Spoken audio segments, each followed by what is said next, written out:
Hi, my name's Jason, and I used to be just a good old average American kid living in upstate New York. There's me. I played baseball, mastered Mortal Kombat, went to the prom, said the Pledge of Allegiance every day, and loved my country. I even lived the dream of every American youth, college. Sure, it was a state school, but it also happened to be a party town. Great times all around, right? Well, sort of. I still had to work hard as a pizza guy to make it. And of course, there was school. I had to figure out the computer graphics programs I was working with, as well as attend classes I didn't care about. I certainly didn't know much about geopolitics. Then 9/11 happened and everything changed.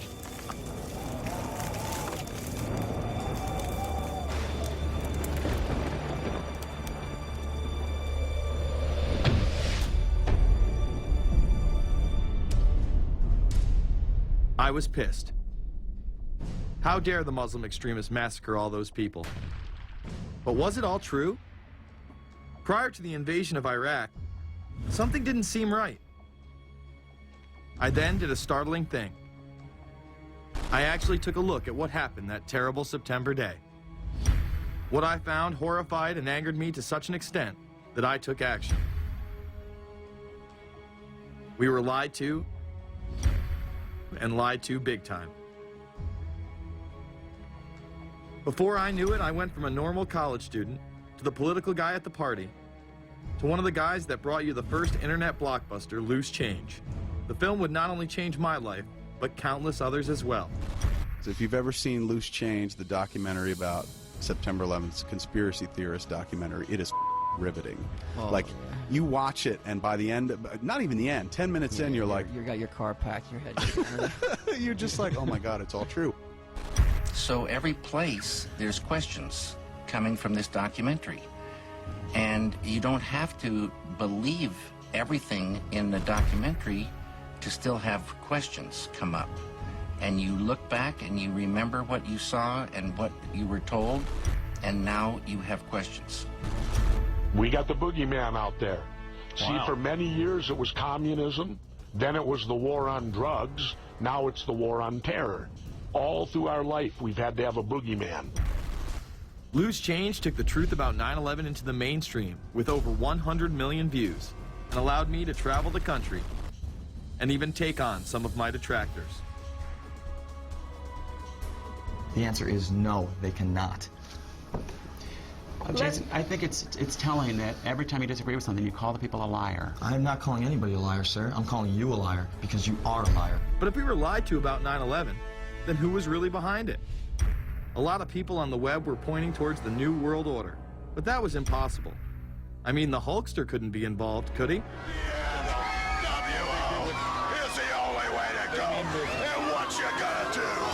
So I set out to find out if the New World Order really existed. And if it did, what was it? Who was involved? And what were their goals? The very word secrecy is repugnant in a free and open society. And we are, as a people, inherently and historically opposed to secret societies, to secret oaths, and to secret proceedings. For we are opposed around the world by a monolithic and ruthless conspiracy. It is a system which has conscripted vast human and material resources into the building of a tightly knit, highly efficient machine. Its preparations are concealed, not published. Its mistakes are buried, not headlined. Its dissenters are silenced, not praised. No expenditure is questioned, no rumor is printed, no secret is revealed. Some cringe when they hear the term New World Order, despite all of these prominent people using it.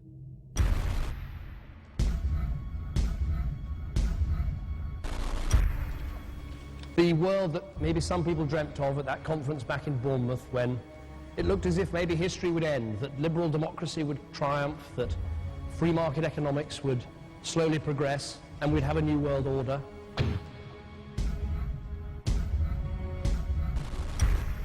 And together they helped to create, were the principal leaders in creating, a new world order and a winning strategy in the Cold War.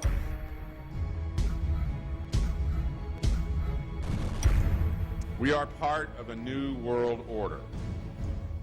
And as the recently departed Admiral William J. Crowe once said, it's long on new and it's short on order.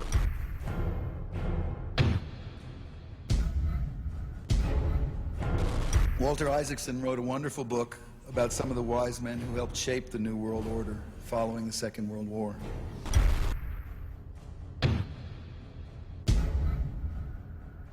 As we devise a way forward in Iraq, I urge the international community to embrace its responsibility for creating that new world order.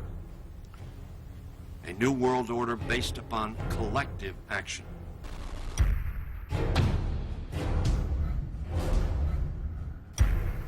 The transatlantic partnership was never just the foundation of our security. It was the foundation of our way of life. It was forged an experience of the most bitter and anguished kind. Out of it came a new Europe, a new world order, a new consensus as to how life should and could be lived.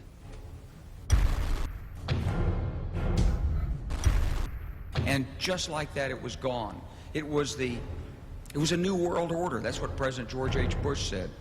Harvard historian Francis Fukuyama pronounced the end of history. In fact, when it is used, that person is often dismissed out of hand because of the perception that it is nothing more than a conspiracy theory. Actually, the idea of global governance in a one-world order has been around for centuries, and the term New World Order has been used frequently in recent history. The New World Order means different things to different people, but to those who expect to be in control of it, it means the same thing. It means all the world under their control. They believe that somebody must rule. After all, people are too darn dumb to know how to rule themselves. They figured that that's their role. The first in-depth publication of note was Samuel Zane Batten's work, The New World Order, which was published in 1919. Under the cloak of Christianity, this order speaks of a new world rising and advocates social control over all people and all resources. It promotes a world federation with a world parliament, an international court, and a global police force. Some of its goals are as follows. Community. The danger and loss in crime and degeneracy. The determination to make community life safe, sanitary, wholesome, and moral. Industrial. The disappearance of class distinctions and the solidarity of all interests in the economic process. National. The conception of the nation's welfare as the supreme concern, with the policy that everything shall contribute to this end, and every person must do some useful work. International. The creation of an international mind, with a world consciousness and a world patriotism. The destruction of every arbitrary power that can separately and of its single choice disturb the peace of the world. World government is good, right? It put an end to war. Well, it could put an end to war because you just only have one dictator. I think Adolf Hitler had that in mind. He wanted a world government too, with himself as the master leader. Many have regarded Hitler as the apex of evil, a true heart of darkness. But how many people know that Hitler had his own vision of a new world order? Hitler had been promoted by the establishment. He graced the cover of Time magazine many times and was their Man of the Year twice. His vision was simple: unify Europe and then the world. The only real difference was that his order was racially motivated, instead of being based solely on religion. He even wrote a lesser-known follow-up to Mein Kampf in 1928 that many have dubbed My Order, or New World Order. President Roosevelt would condemn this order prior to World War II. Nazi forces openly seek to establish systems of government based on the regimentation of all human beings by a handful of individual rulers who seize power by force. Yes, these men and their hypnotized followers call this a new order. It is not new, and it is not order. The idea of globalization was so prominent in Nazi ideology that the 1936 Berlin Games would be the first time that the Olympic rings would be displayed prominently and promoted in order to glorify the Third Reich. This symbol represents the 5 major regions of the world: Africa, America, Asia, Europe, and Oceania, interlocking and coming together as one.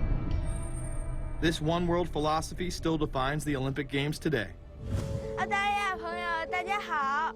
Australia, hello and welcome. One world, one dream.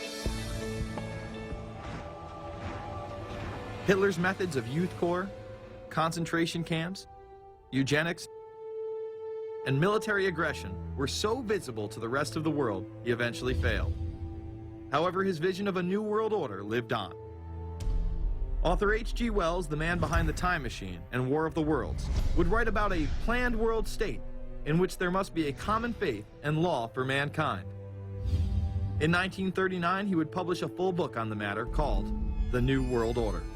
Wells again has a similar vision, stating that national individualism has to go and that sovereign states must end.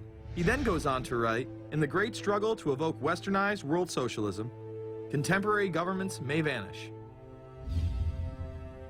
Perhaps his most chilling prediction is that countless people will hate the New World Order, be rendered unhappy by frustration and their passions and ambitions through its advent, and will die protesting against it.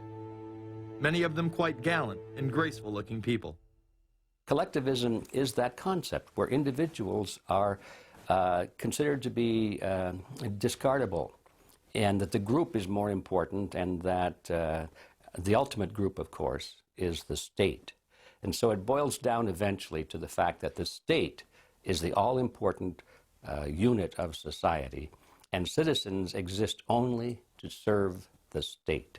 Other men of prominence would also promote a New World Order during the 1960s, including industrialist and former New York Governor Nelson Rockefeller. These are some of the reasons pressing us to lead vigorously towards the true building of a New World Order.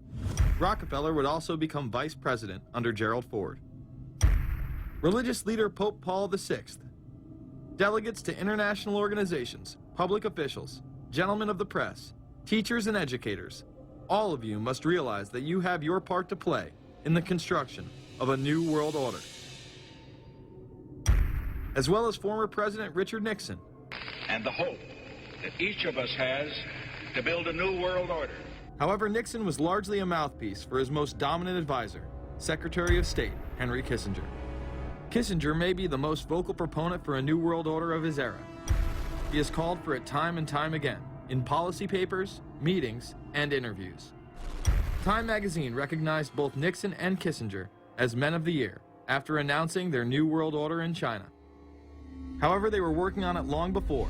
In these once classified documents, they both discussed the New Order with the President of Indonesia. Mainstream media was even critical of Kissinger's vision in the early 70s. In ragged, spasmodic fashion, a new world order is coming into being, but it looks less and less like the world order that Mr. Kissinger had constructed in his own mind. Kissinger's New World Order would fall under the radar for some time. However, it saw a vast revival during the first Bush administration.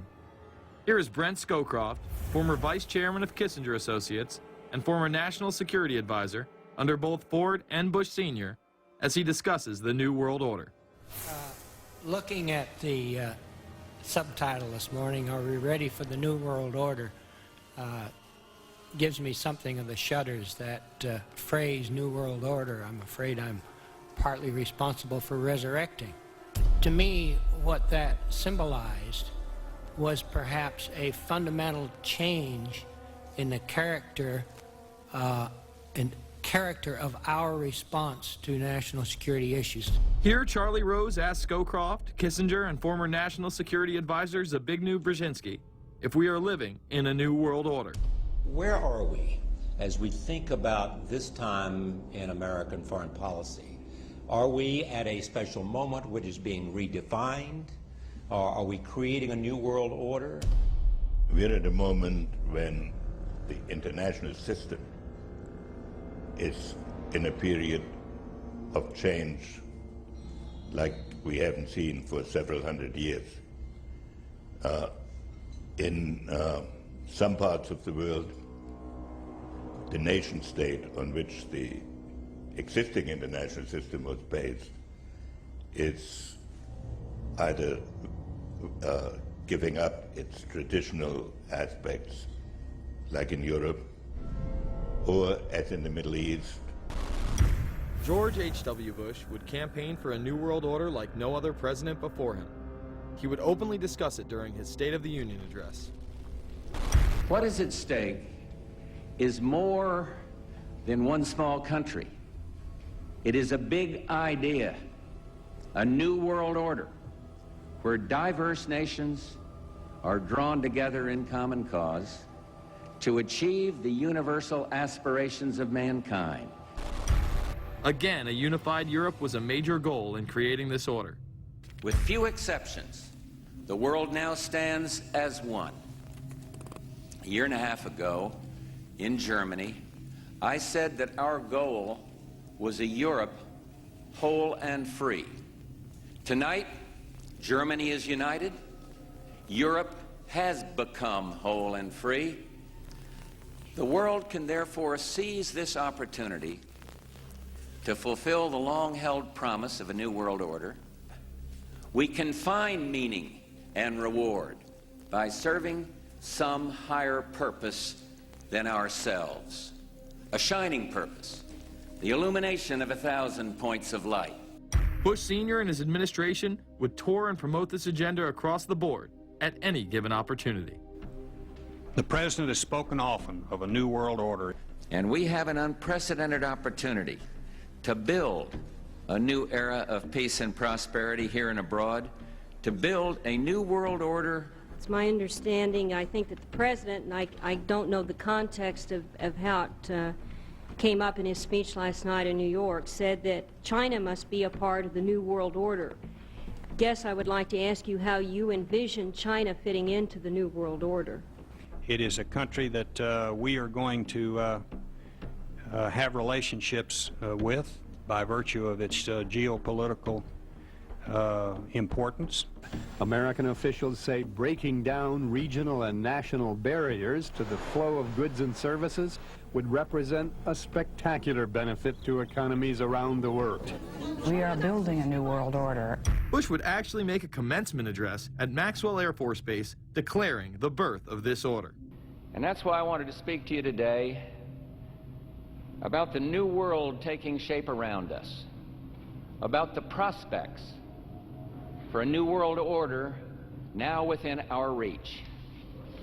In the coming weeks, I'll be talking in some detail about the possibility of a new world order emerging after the Cold War. But today, I want to discuss another aspect of that order. You see, as the Cold War drew to an end, we saw the possibilities of a new order in which nations work together. It refers to new ways of working with other nations to deter aggression and to achieve stability. As old threats recede, new threats emerge. The quest for the new world order is in part a challenge to keep the dangers of disorder at bay. We must build on the successes of Desert Storm to give new shape and momentum to this new world order. Only when this transformation is complete will we be able to take full measure of the opportunities presented by this new and evolving world order. The new world order really is a tool for addressing a new world of possibilities. This order gains its mission and shape not just from shared interests, but from shared ideals. After the Gulf War had ended, Bush was so obsessed with the idea of a new world order that he had a series of Glocks imprinted with the term that he would give to members of his administration, including Colin Powell, Brent Scowcroft, Dick Cheney, and General Norman Schwarzkopf. Cheney would even approve policy papers regarding the New World Order. Defense Secretary Dick Cheney has approved a revised draft of a policy document on the New World Order. The Pentagon is backing off a controversial earlier draft and has abandoned a one superpower strategy. The final document puts more emphasis on international alliances and organizations. This would become an unprecedented time period for people all over the globe to discuss at length what the New World Order meant to them. People within the media, Does anybody want to talk about the New World Order? Is there a New World Order out there, or is this a vision that exists in the... He does have his vision, there's no doubt about that. But does that exist in the president's mind, or does it exist out there in reality? This president sees this episode as the first test case, as the first example for the New World Order he is trying to organize. Some people have called it the New World Disorder, and there's a lot of truth to that.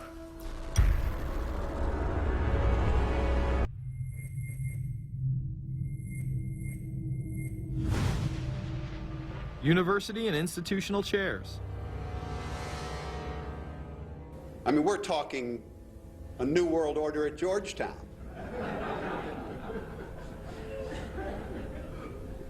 And we'd like to be very much a part of it and continue to live.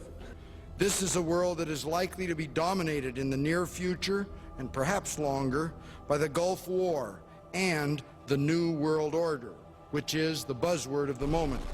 So the secret of a New World Order, and at this point it's just a slogan, but it does have some historical background in terms that orders have succeeded each other over time.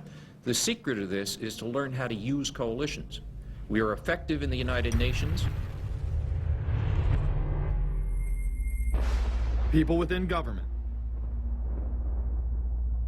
George Bush has invoked a New World Order without enunciating a new American purpose. The president has still failed to articulate clear goals for our nation's foreign policy in this new age. I find the term New World Order very revolting, and just not only historically but politically today.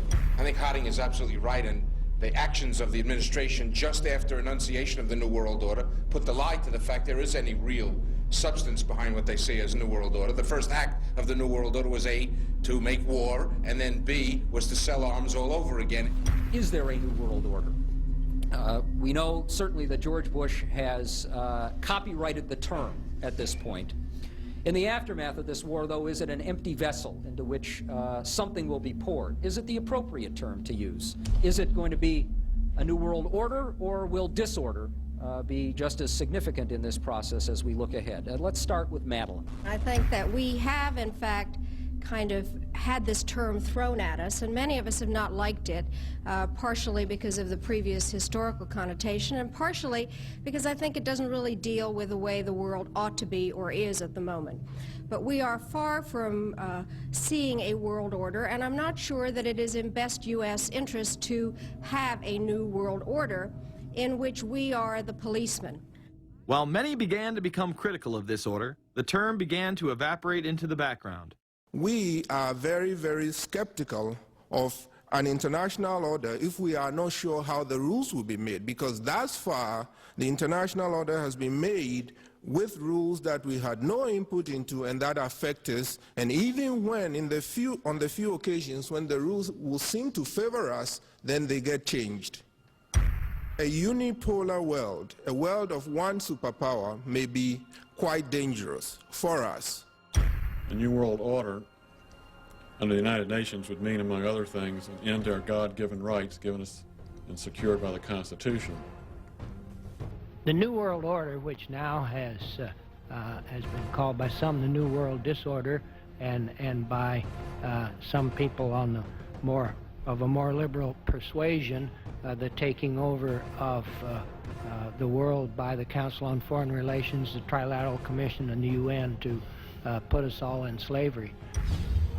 But what are these organizations? Who founded them? And what are the stated goals of each? Before we begin with the Council on Foreign Relations, let's delve further into history to understand roundtable groups and their origins. Its roots go way, way back in history, and they go back to the formation of a secret society, a secret organization that was created by Cecil Rhodes, a very powerful and very wealthy individual. And people have heard about him in history, and they know about the Rhodes Scholarship, and they think, well, isn't that nice? That they don't understand at all what that's all about. Cecil Rhodes, when he died, left his great fortune not to his family, not to his heirs, but for the creation of a secret society. And we know about this because there were some people very intimately involved with this organization who wrote about it. One of the best authors on this topic is Professor Carroll Quigley. He wrote several books, and Tragedy and Hope is the best known of his. He described in detail the secret organization created by Cecil Rhodes, and he explains in these books he knows about them because he was invited by the organization into its inner circle. He was never a member of it, but he was invited in as their historian, and he was allowed to see their secret records and papers and study them for several years. And he knew all the important players, and he understood what it was about, and so he wrote these books. It's an amazing thing because he laid out in great detail what the purpose of the organization was and how they were the major players in all of the big international events since and including World War I. The bottom line is that you take the roots of that organization and you find out that they created in all of the British dependencies what they call roundtable groups. And then around those little roundtable groups, they created front groups. And the purpose of these front groups and roundtable groups was to penetrate into the governments of all of these different countries, to penetrate into the media centers, to penetrate into the educational systems. In other words, to penetrate into the social fabric, the power centers of society, and literally take them over from the inside without anybody being aware that they were controlling influence. After World War I, the International League of Nations arose as a precursor to the United Nations in 1919, under what seemed to be the vision of President Woodrow Wilson and his 14 points. The League of Nations was the first attempt at the New World Order, the first attempt at a global government based on the model of collectivism. And it was the brainchild of the elitists, the ancestors of the very people who are still working on this project. They're collectivists, the very wealthy people. They're the ones in this country who dominated the powerful tax-exempt foundations, like the Carnegie Endowment Fund for International Peace, the Rockefeller Funds, the Ford Foundation, and groups like that. These people were on record, even way back then, that they had to have a new world government, and they dreamed of that being embodied in the League of Nations. And they were solidly behind it. And that was one of the reasons those people encouraged the United States into World War I, was because of the crisis of World War I, and that would also condition Americans to thinking of making big changes in their system, because we certainly don't want another war like that, do we? There's that fear angle again. And they thought, well, by being in World War I, then we would be a major participant at the table to carve up the world and create a new world government. And that was to be the League of Nations. Well, what happened to it is that the American people didn't really go for it. Wilson was aware of the elite and their control over society. In his book, The New Freedom, published in 1913, he discussed such a group. Since I entered politics, I have chiefly had men's views confided to me privately. Some of the biggest men in the United States, in the field of commerce and manufacture, are afraid of something. They know that there is a power somewhere so organized, so subtle, so watchful, so interlocked, so complete, so pervasive, that they better not speak above their breath when they speak in condemnation of it. Ultimately, this insight did not spare him from becoming yet another puppet of the global elite. You're watching Invisible Empire, A New World Order Defined. I'm Alex Jones, the producer of this film.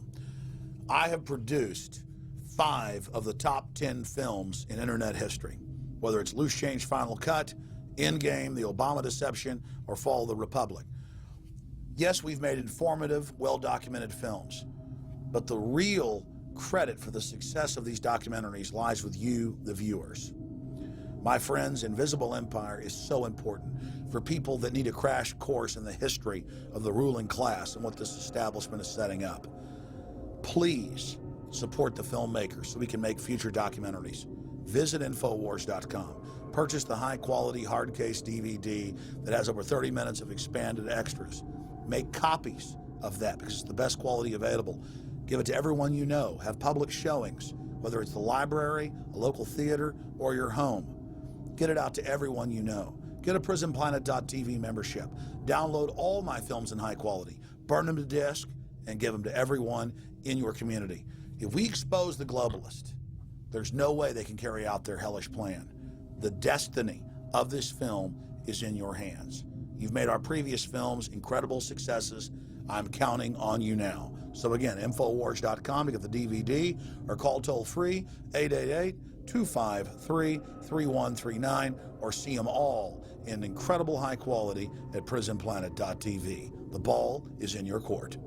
PrisonPlanet.tv is a better tool than ever in the info war. Over 6 years of my radio and TV shows, all my films in super high quality, my book, Paul Watson's book, all there, 15 cents a day. Your support of PrisonPlanet.tv empowers the resistance to unlock minds worldwide. In all of the British dependencies, these organizations, the front groups, were called the Royal Institute for International Affairs. In the United States, they chose a different name.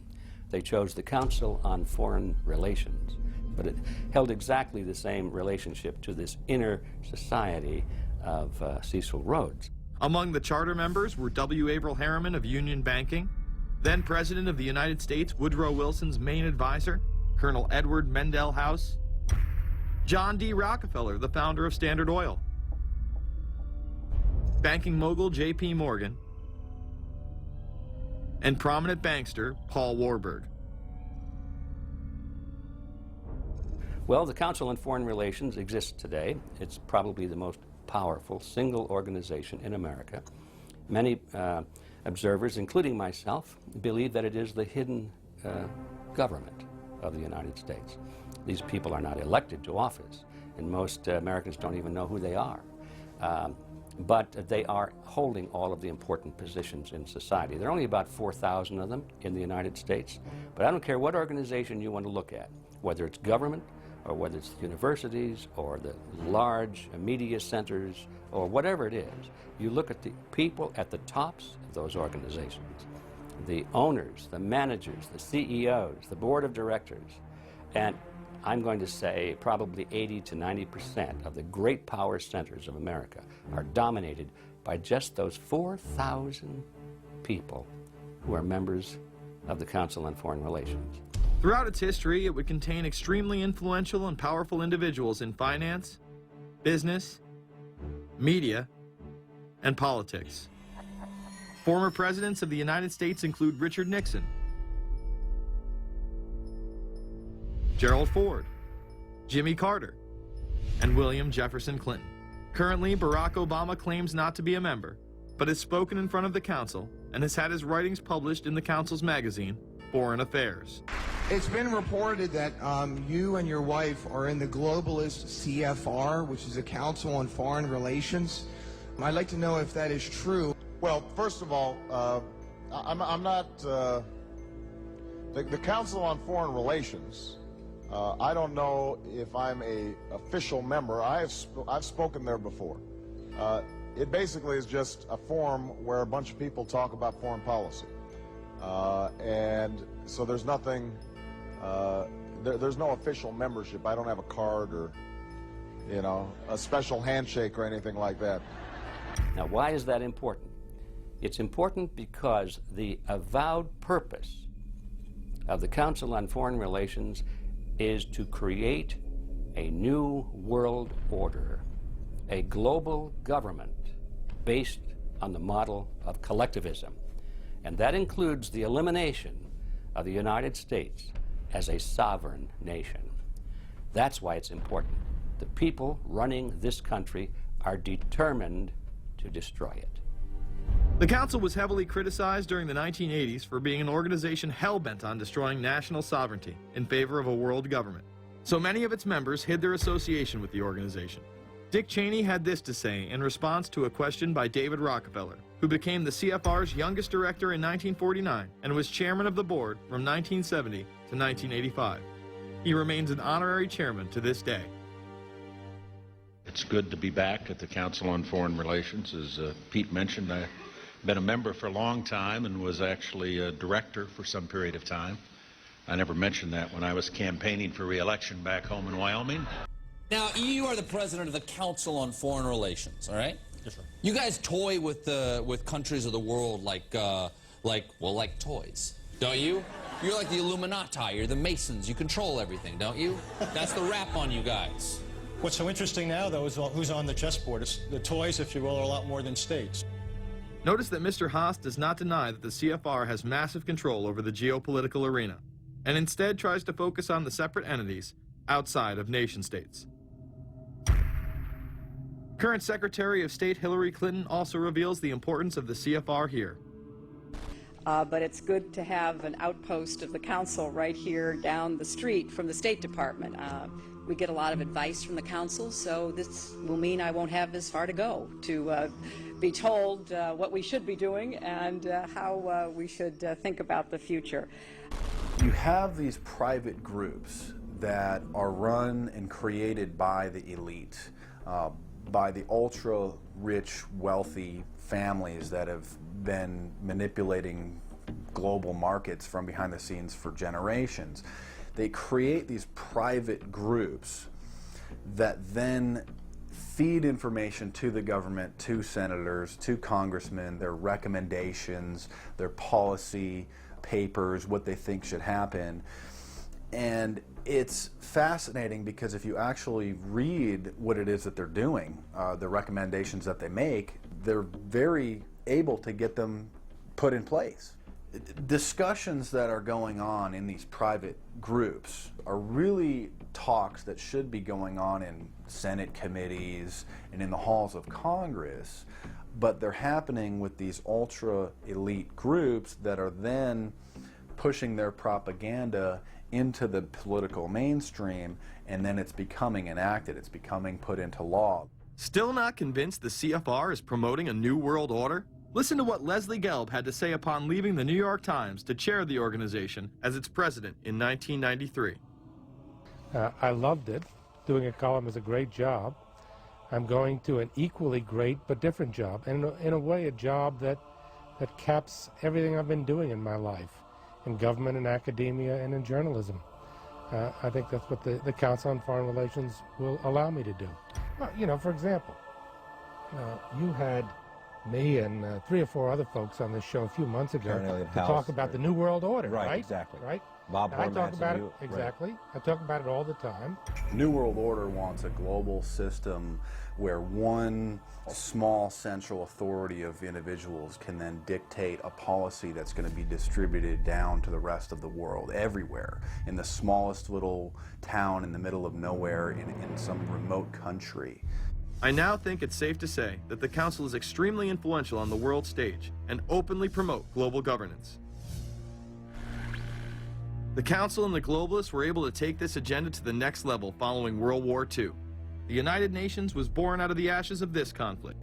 Unlike the League of Nations, the United States not only joined this organization, they championed it. First book I wrote was The Fearful Master, a second look at the United Nations. It was written at a time when it was not popular to be critical of the UN.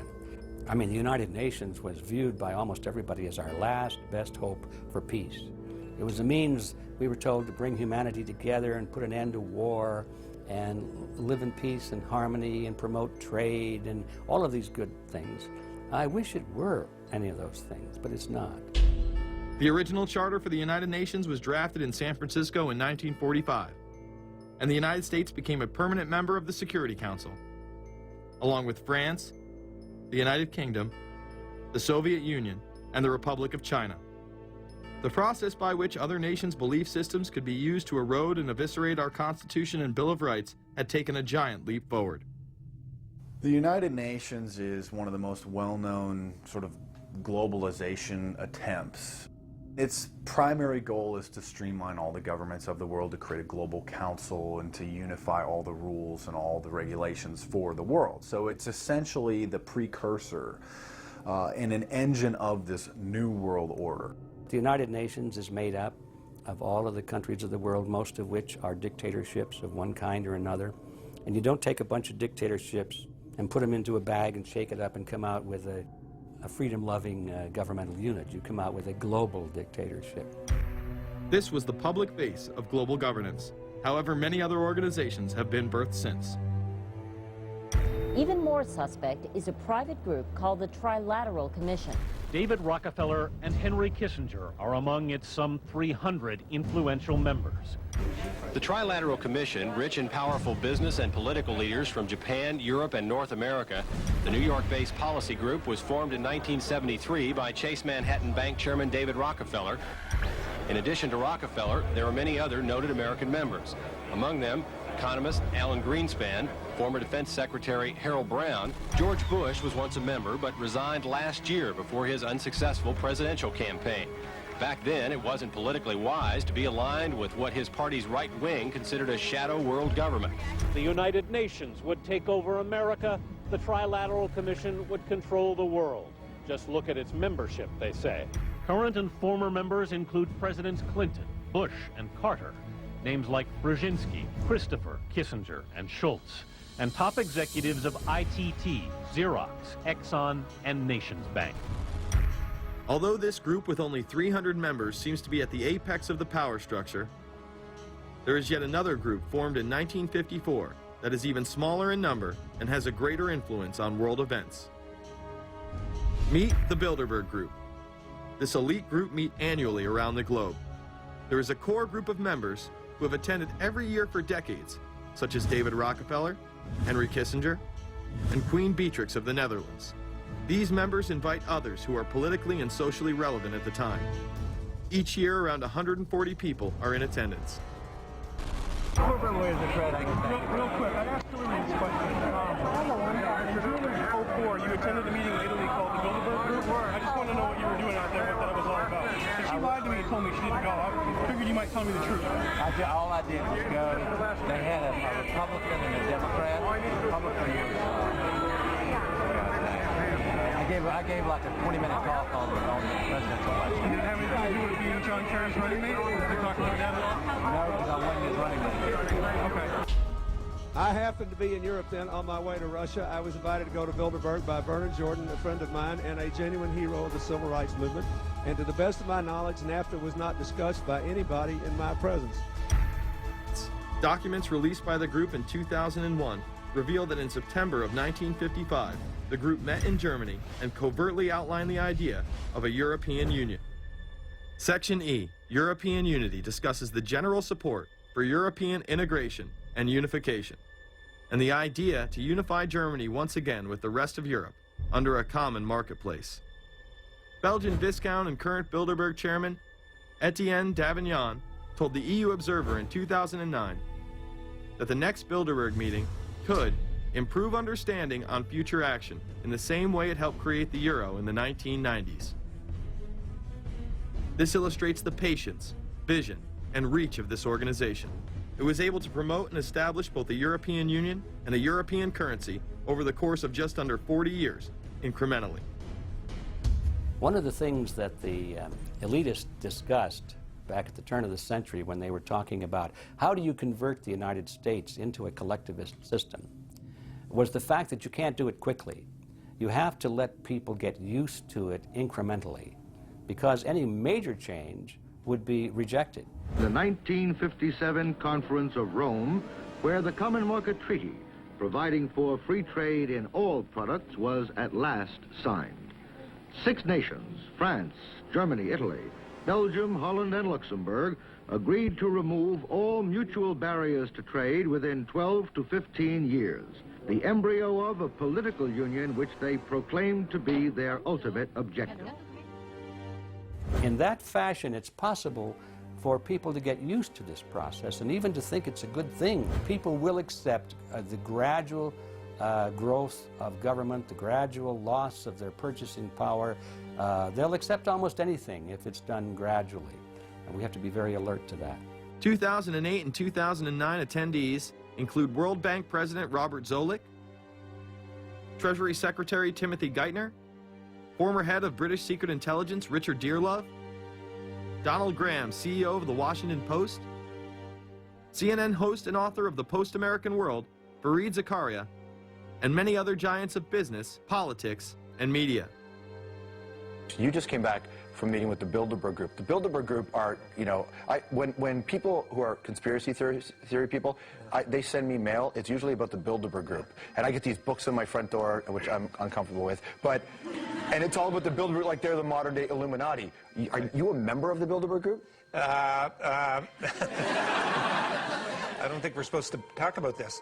Many have identified them as the kingmakers, the puppet masters that pull the strings behind the scenes.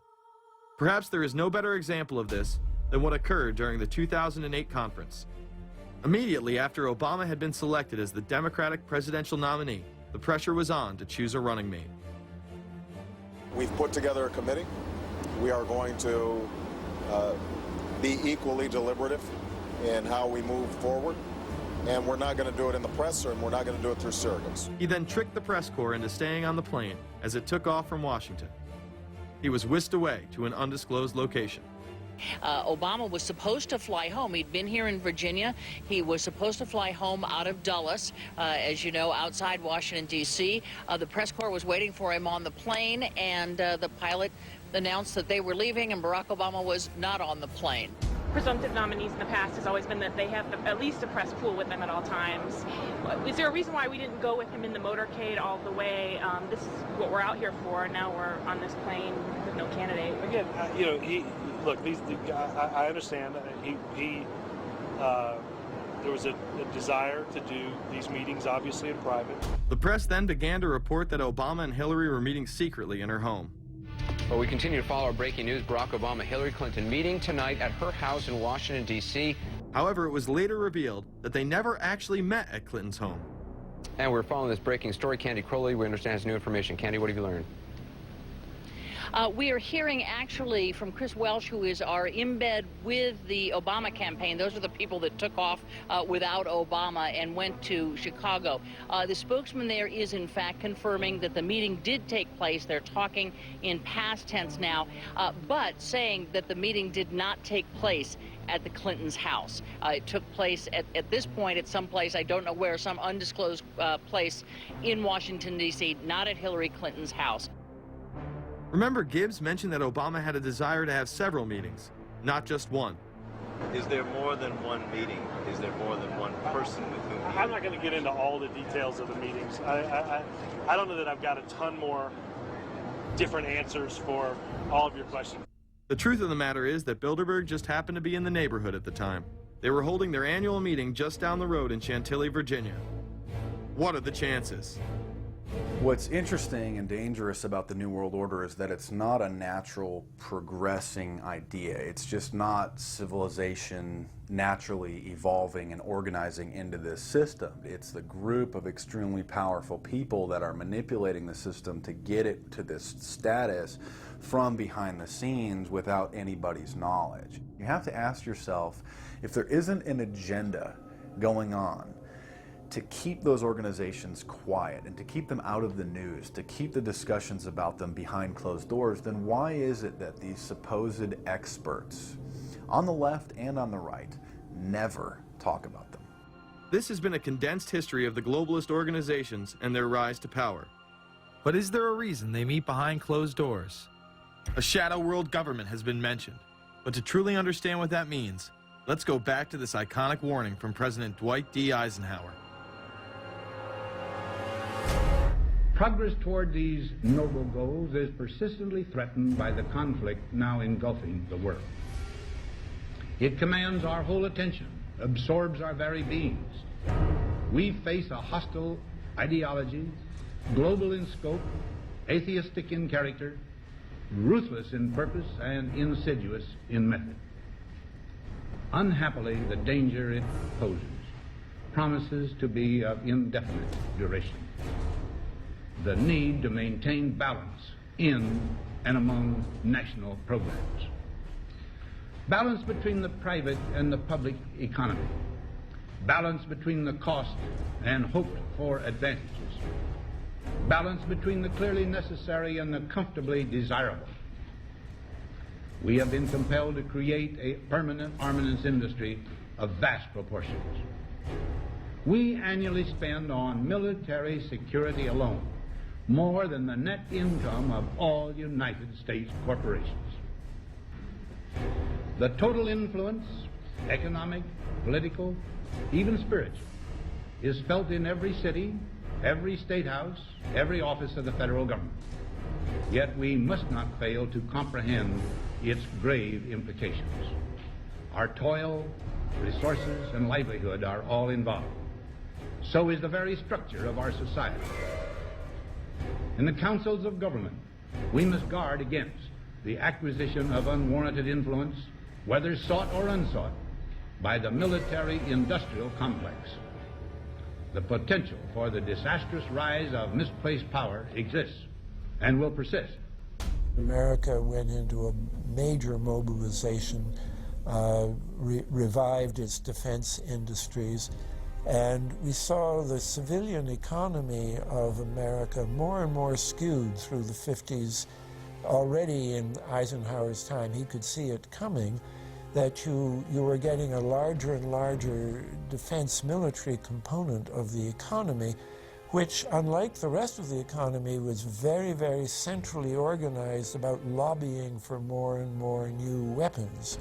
It was the political skills of this military-industrial complex, which I think Eisenhower was really warning us about, and rightly. There is a military-industrial complex. Today, we see a situation where the civilian economy is really in tatters, and most of our civilian production has gone overseas to third world countries. What do we export? Our biggest export practically is garbage, but apart from garbage, we export military equipment. We have a special act which subsidizes, makes it possible for countries abroad to buy our armaments because it's too expensive to produce them for one country only. So we have become a very efficient military-industrial complex, but the civilian economy is only a ghost of what it used to be, and this has terrible consequences for democracy because it means that the power of this lobby is now sort of dominating what goes on in Washington. Through multinational corporations, global intelligence networks, out-of-control banksters, all under the veil of national security and black operations, the global elite have consolidated power on a massive scale over the last several decades. You see, global corporations not only fund and develop large technological and military projects here and abroad, they also own the consumer industry and production, as well as all of the important media. By owning the vast majority of what we hear and see on a daily basis, we have been manipulated on a mass scale as to regards to what we believe and desire, both socially and politically. Edward Bernays, the nephew of world-famous psychoanalyst Sigmund Freud, would study group dynamics and become the father of public relations.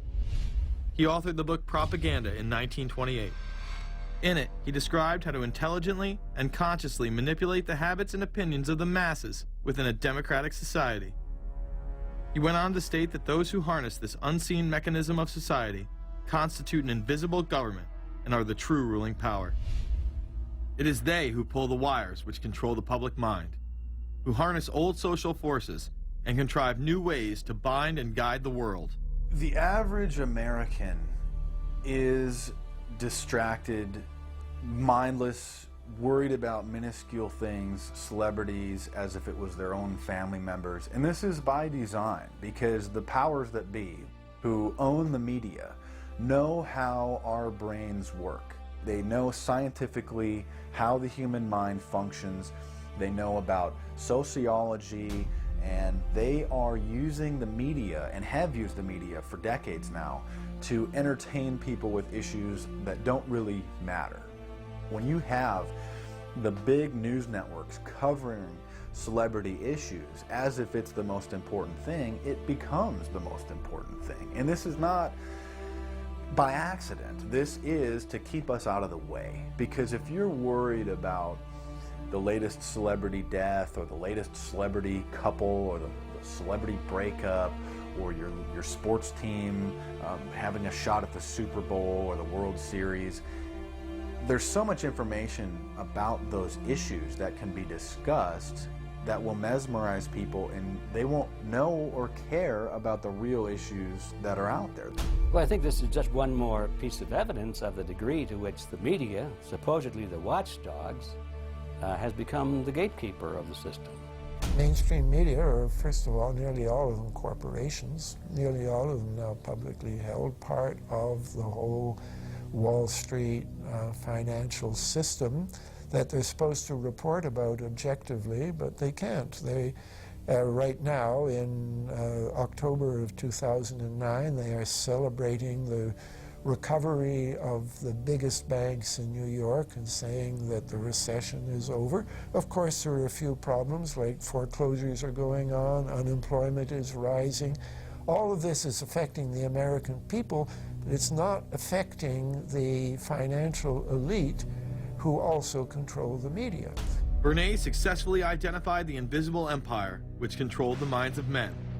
So as the populace is mesmerized and hypnotized by powerful behind-the-scenes forces, as they are distracted by the latest celebrity scandal, the newest cell phone, and their favorite sports team, this network disguises itself, remaining in the shadows.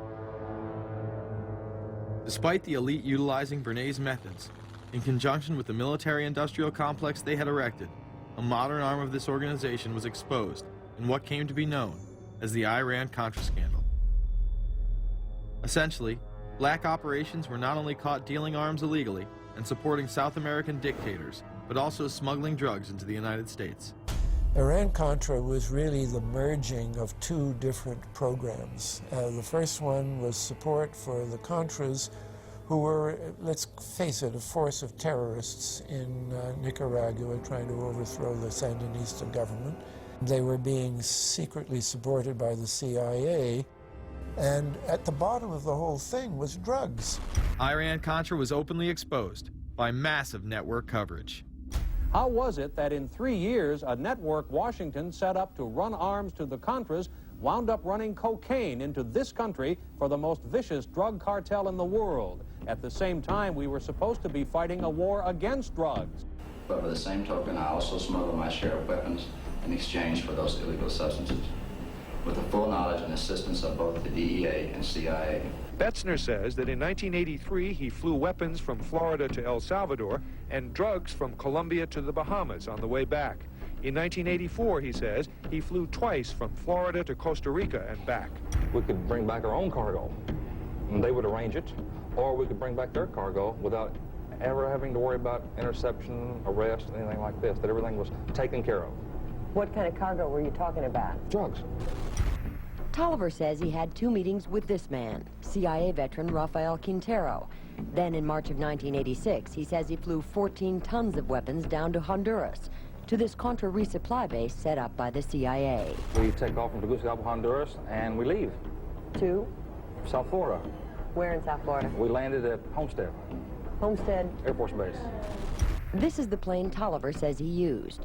The plane traces to a company that had a State Department contract to fly humanitarian supplies to the Contras. In addition to that, 3 dozen sources confirm the basic scheme. We can now report that long before that operation began, there was another operation to provide guns for the Contras, which was also against the law. In this operation, Americans and Israelis provided arms to the Contras, and then the same network smuggled drugs into the United States. The operation was launched in spring of 1983 at Washington's request, with at least $20 million of Israeli government money later reimbursed, we're told, from U.S. Covert Operations Fund. For about 5 years, people were flying arms into Iran, and most of them came from Israel. The Israelis purchased the weapons from Poland and Czechoslovakia and began shipping them secretly from Yugoslavia to Bolivia, and then to Panama. The Israeli liaison man there, this man, Michael Harari, until recently a close aide to Panama's strongman, General Manuel Noriega. You'd bring the ship into Colombia, you would load drugs aboard it, and you would bring those drugs back to Panama with you. But bringing that stuff into the United States, that was something else. I've never been so thoroughly disgusted with myself in my life. This network would also be involved in the October surprise.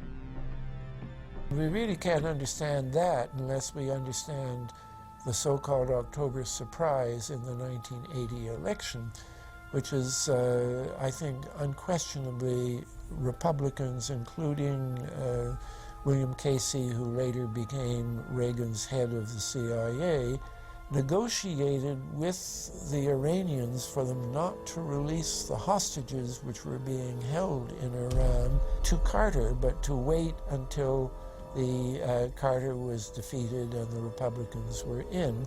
That is what actually happened, that the hostages were only released on the day that Carter left office and Reagan came in. Unbelievably, this same network would even be linked to the BCCI banking scandal by journalist Danny Casolaro. Casolaro was probing a conspiracy he called the Octopus, which involved the Iranian hostage crisis, the Iran-Contra affair, with, believe it or not, all funds channeled through BCCI, the international bank charged with everything from money laundering to fraud. BCCI, it's a shadowy international bank linked to terrorists, drug runners, and dictators. Little was known about BCCI until 6 of its top officers were arrested in Tampa in October of 1988 on charges of laundering drug money for Colombian cocaine bosses. The BCCI men were convicted, and the bank itself pleaded guilty. But for some reason, the bank was allowed to continue to operate all over the world. There are indications that some of the reluctance to prosecute this bank stem from the favors it did. For? The favors it did for intelligence services everywhere. Too many secrets of too many countries, too many prominent people, too many hands-on, and that makes it desirable that this entire affair be forgotten. It began to become clear that the global traffic of drugs were funding violent dictators, rigging elections, supporting the arms trade, and enforcing the assassination of anyone who got in the way. Casolaro was found dead for his efforts in exposing this network. His death, of course, ruled a suicide. He was meeting a source in West Virginia. He was about to discover all. Instead, his body was discovered in a hotel room with 12 slashes in his wrist, but when the local authorities ruled it suicide, the family said, no way. The housekeeper had taken calls threatening his life. And I pick it up telephone, I say hello, and he say to me, you son of a bitch, you's dead. Casolaro would not be the only person involved in the scandal to wind up in a casket. Meet Barry Seal. At first, the media portrayed Seal as a drug dealer gone good, who was assassinated by the Colombian mafia. Authorities believe last night's machine gun killing of top drug informant Barry Seal was ordered by drug bosses in Medellin, Colombia, who sent 5 men to Baton Rouge to kill Seal. Sam Dalton was the lawyer that represented the Colombian hitmen convicted of his assassination. We were trying to subpoena the CIA because we felt like they had documents, exhibits, and evidence that would indicate complicity in Seal's assassination. When they were able to gain access of Barry Seal's trunk the night of the murder, the personal phone number of none other than George H.W. Bush was present. Louis Unglesby, the former attorney for Mr. Seal, also confirms that he once called the office of the vice president after Seal had given him the number. You see, the Black Ops drug smuggling operation had not yet been exposed, and intelligence couldn't take any chances. It was later revealed that Seal was involved in smuggling cocaine into Mena, Arkansas, while Bill Clinton sat as governor. 1983, Ronald Reagan was president, Bill Clinton was governor, and little Mena, Arkansas changed from a quiet town to a center for drug smuggling and reported Contra support activity. In the middle of it all, this man, admitted dope smuggler Barry Seal. Arkansas State Trooper Russell Welch investigated Seal's organization. Each trip would have 250 to 350 pounds of cocaine. According to the London Telegraph, Arkansas State Trooper Larry Patterson testified under oath that he and his officers discussed repeatedly in Clinton's presence the large quantities of drugs being flown into Mena Airport, large quantities of money, large quantities of guns. Hot Springs police officers would also record Roger Clinton, Bill's brother, during a cocaine transaction stating, "Gotta get some for my brother. He's got a nose like a vacuum cleaner." There was also a large amount of money laundering going on in Mena. Former IRS agent William Duncan traced some of Seal's drug profits laundered through Mena banks. We had direct testimony from people who were involved in the money laundering operation. We had testimony from people at banks who observed the transactions. What happened when you tried to make this case before a grand jury? I was never asked to present the evidence to a grand jury, ever. This very same network used BCCI to fund the Afghani rebels. The deputy director of the CIA, Richard Kerr, said late today that the CIA did use the Bank of Credit and Commerce International, BCCI, to support CIA activities overseas. Most people still believe that the Soviets had maliciously invaded Afghanistan in order to spread their communist agenda. The Al-Qaeda was essentially a kind of a byproduct of Brzezinski's campaign to embarrass the Soviet Union in Afghanistan. They weren't in Afghanistan at that time. Brzezinski boasted later that he was responsible for drawing them into Afghanistan. And he did this extraordinary interview with Le Nouvel Observateur in France, and they said, but aren't you worried that you've created this whole new force of Al-Qaeda? And he said, oh, what's more important, a few crazed Islamists or the fall of the Berlin Wall? And they said, but you know, is there no danger? Aren't they dangerous? And he said, nonsense. He said all this in 1998. So I knew Brzezinski at McGill University. We were students together and took very small classes together. And in some ways he's bright, and in some ways he's kind of nuts. And he had the kind of nuttiness that made him attractive to the Rockefellers. Bin Laden and his network were actually funded by BCCI through U.S. covert operations.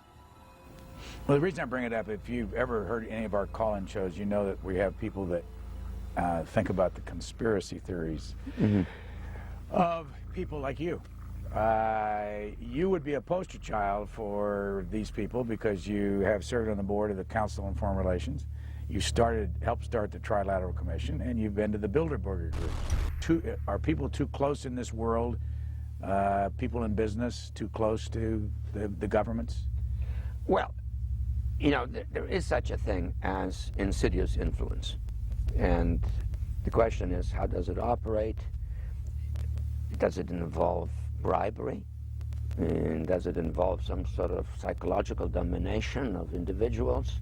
I don't believe in this notion of some sort of secret societies controlling people.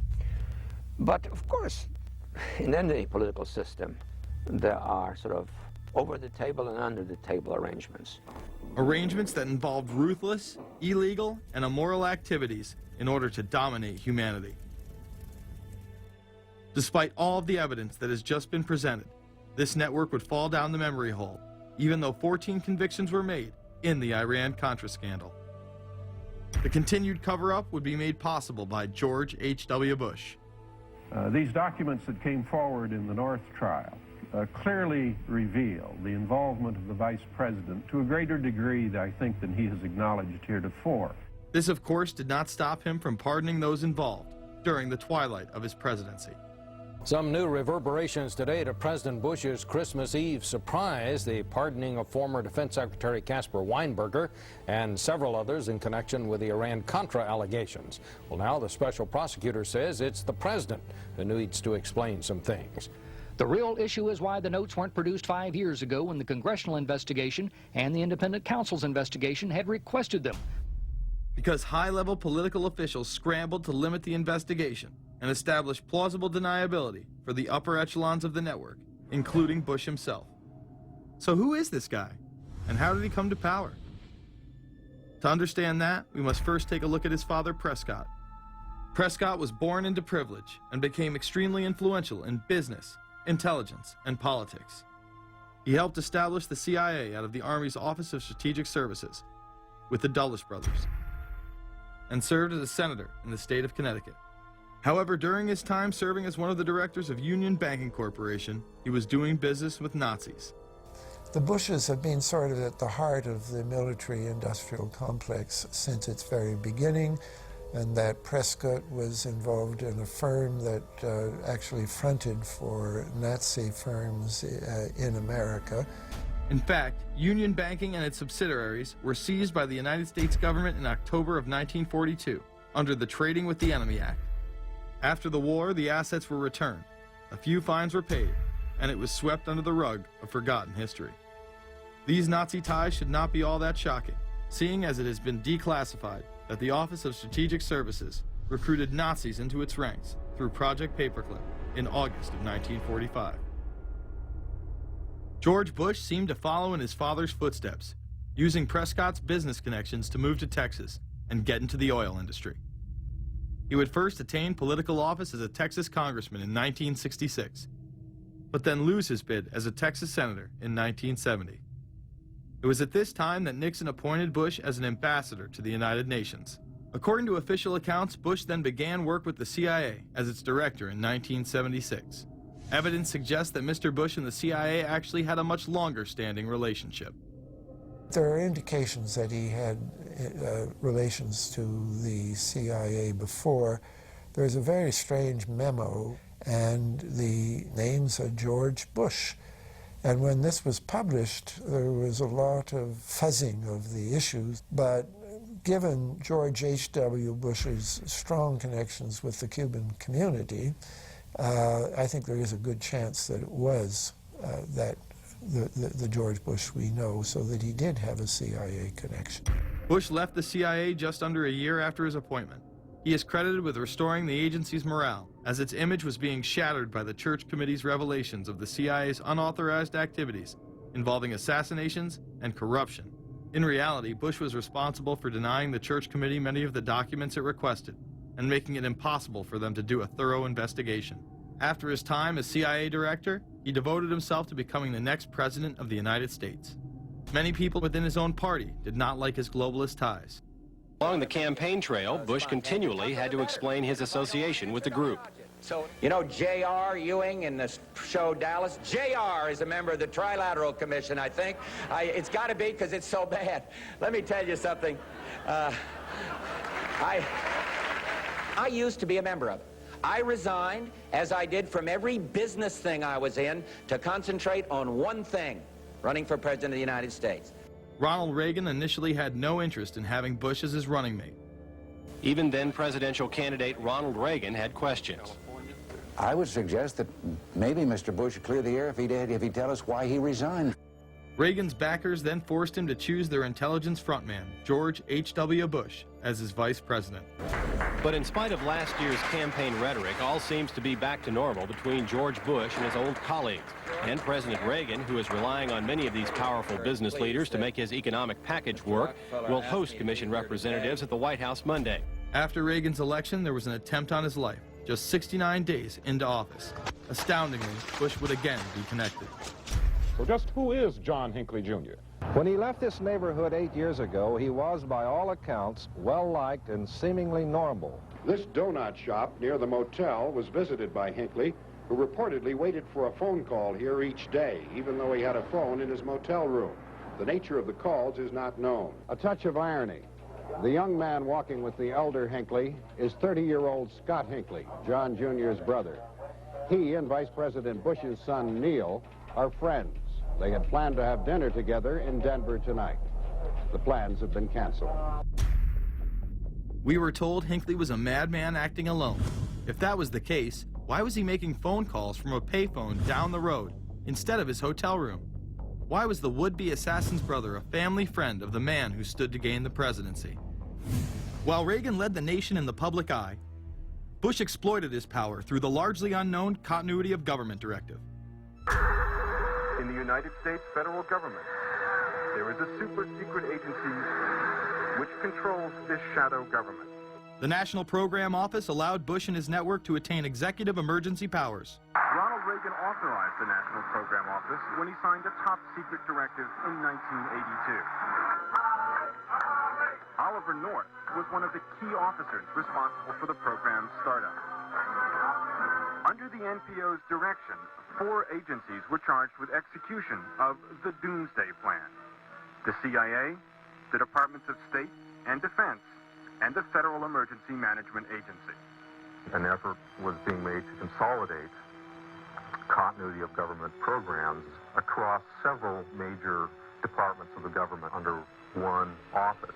After 8 years of secret wars, covertly sponsored revolution and assassination had advanced globalist interests and allowed Bush to achieve his lifelong dream by becoming the 43rd president of the United States. The fall of the Soviet Union left the United States as the sole superpower in the world. The Wolfowitz Doctrine stated, "We must maintain the mechanism for deterring potential competitors from even aspiring to a larger regional or global role." The New World Order was on display with the first Gulf War and the creation of a European Union. After losing to his crony Bill Clinton, he faded into the background as the agenda for a New World Order marched forward. After 1989, President Bush said, and it's a phrase that I often use myself, that we needed a New World Order.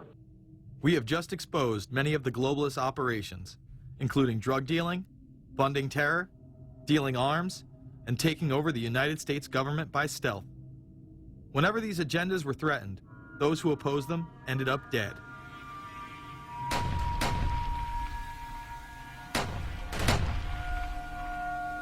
We've got some difficult days ahead, but it really doesn't matter with me now, because I've been to the mountaintop.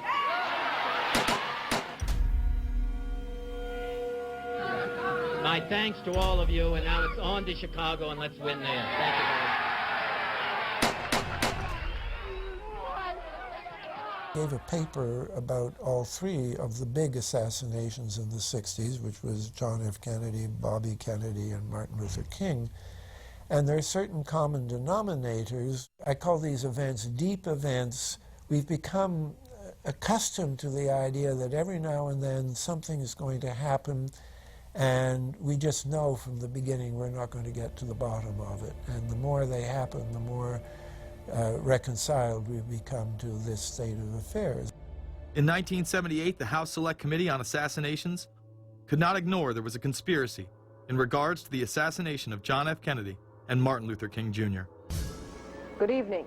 A congressional committee has concluded that President John Kennedy and civil rights leader Martin Luther King, Jr., both of them, were probably killed as the result of conspiracies.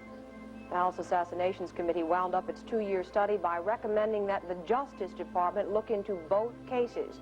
In the assassination of Dr. Martin Luther King, the committee concluded the likelihood of conspiracy. The committee's summary of findings says President Kennedy was probably assassinated as a result of a conspiracy, that its evidence establishes a high probability that 2 gunmen fired at the motorcade.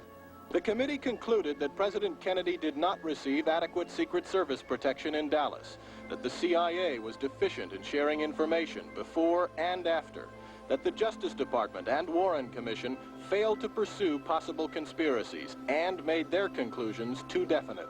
There seems to be no debate that the CIA and Secret Service were involved in the assassination, as you can clearly see 2 Secret Service agents being taken away from their positions at the back of Kennedy's vehicle just moments before the assassination. And no matter what you believe about Oswald, it has now been declassified that Oswald was trained by the CIA in 1957 under the cover of the Office of Naval Intelligence. These political assassinations continue to this day. The 11-person jury in the inquest must decide if these stills, never before seen of Diana in the Mercedes and then the crash, are the frantic moments after a tragic accident or the aftermath of a calculated murder. Mr. Al-Fayed? Mohammed Al-Fayed, Dodi's father, has long since made up his mind. I believe that my son and Princess Diana have been murdered by the royal family. He claims Diana was pregnant and about to announce her engagement to his son, an embarrassment so great, he says, that Prince Philip commissioned British Secret Service to kill the couple. Assassination is an option when the ruling class can identify an enemy who cannot be compromised. But how do they bend the population's will to do their bidding? Well, the false flag operation is one in which the attacker carries the flag of someone else. It's usually a military operation, and the purpose, of course, is to create the impression that the attacker is someone else. They want to create negative public opinion against the nation whose flag was being used. Or they may even not use a flag at all. This sort of thing is done all the time, and it's certainly not unique in history. I think we've been seeing a lot of it lately. Americans are easily motivated by false flag operations, and I think it's inevitable that we will see false flag operations in the near future. It is used in order to seize power at an accelerated pace. A very well-documented modern example of this is the Tonkin Gulf incident. There were two sets of Tonkin Gulf incidents. The first one on August 2nd were real but trivial. The second on August 4th, 2 days later, were the ones to which we actually sent planes off in retaliation and were, in theory, much bigger, a torpedo attack on a U.S. destroyer, but in fact it never happened. When McNamara visited Vietnam, he confirmed the Tonkin Gulf incident never occurred, and once again, we were lied into war. To this day, I don't know what happened on August 2nd and August 4th, 1964 in the Tonkin Gulf. The general provided the answer, saying his Navy attacked the Maddocks on August 2nd. But on the 4th, nothing happened. There was absolutely nothing, he said.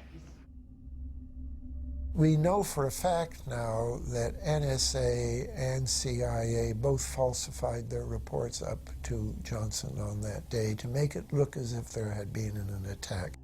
Upon the fall of communism, a new threat had to be established in order to maintain their military-industrial complex and keep the people in fear of invisible enemies. More modern examples of this have been used not only to start conflicts abroad, but to instill fear in large populations in order to demonize groups and further erode civil liberties. The majority of people still believe that Timothy McVeigh was a right-wing extremist who bombed the Oklahoma City building with a Ryder truck because he was upset with the government. People close to the event told a very different story. A local congressman believes that convicted bomber Timothy McVeigh and his accused co-conspirator Terry Nichols are not the only ones involved. The Oklahoma State Representative Charles Key produced a videotape featuring witnesses who claim to have seen Timothy McVeigh with another man the morning of the bombing. He was wearing a ball cap. Timothy McVeigh had his on backwards, which just like this. It was on his head. The other gentleman had his on like this. In fact, the FBI had actively pursued John Doe No. 2 in its initial investigation, then denied his existence altogether. There were also multiple reports that explosives were found inside the Murrah building. The Justice Department is reporting that a second explosive device has been found in the AP Murrah building in downtown Oklahoma City. Mike, you're still with us, aren't you? Yes, I am, and I might tell you in addition to that, that in fact what we were told at the scene a few minutes ago was that in fact 2 different explosive devices were found in addition to the one that went off. The second explosive was found and diffused. The third explosive that was found, and they are working on right now as we speak, I understand, both the second and third explosives, if you can imagine this, were larger than the first. Bomb squads were actually caught on video pulling into the building to retrieve these devices. They'll back that trailer down there, and the bomb squad folks will go in, and they will use that trailer. You see the bucket on the back there, sort of, this is how they would transport the explosive device away from this populated area to try to do something with it. I just took a look down the street at the Murrah building again. I see another bomb truck going, so apparently they're going to try to get out that third bomb that's been talked about.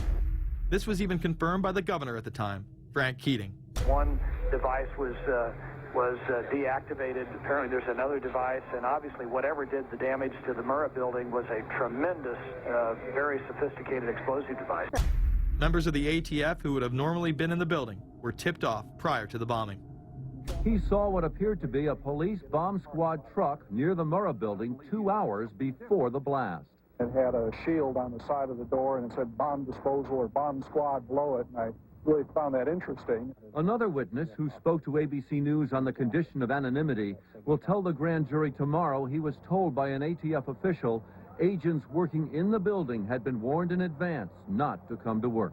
He just came out and told me that the ATF wasn't in the building that day. They'd been tipped by their pagers not to come to work, which I was flabbergasted. McVeigh would even claim in a letter written to his sister, which was published by the New York Times, that he was actually recruited for black operations, which included smuggling drugs into the United States, as well as assassinations. One may brush this off as the ravings of a madman. However, McVeigh was filmed at the Camp Grafton military facility in North Dakota on August 3, 1993. McVeigh's official records state that he was discharged over a year prior from the Army Reserve in May of 1992. Perhaps even more interesting is that Camp Grafton was specializing in training troops in explosives and demolitions at the time.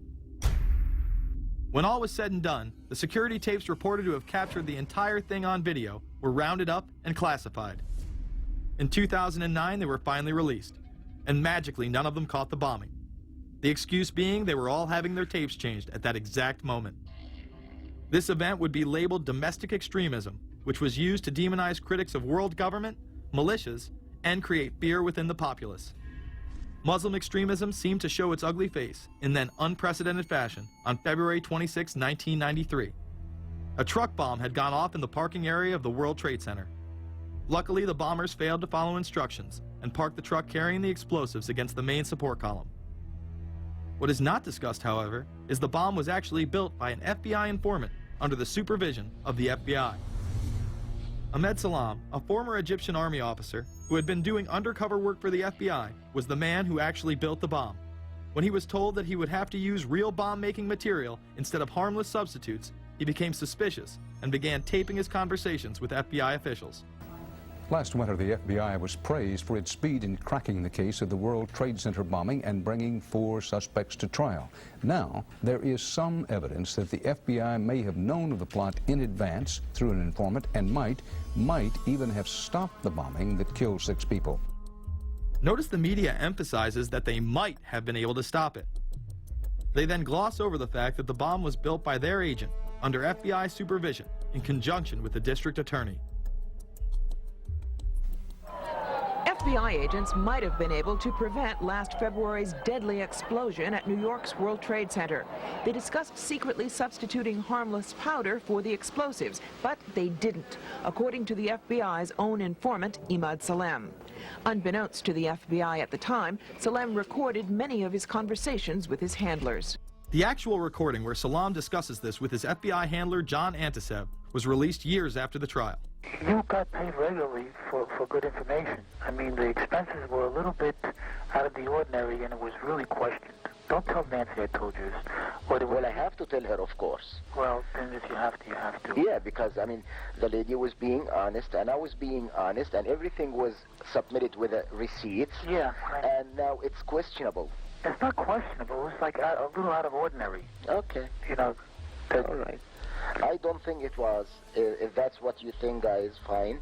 But I don't think that, because we was start already building the bomb, which is went off in the World Trade Center. It was built by supervision from the Bureau and the DA, and we was all informed about it, and we know that the bomb start to be built.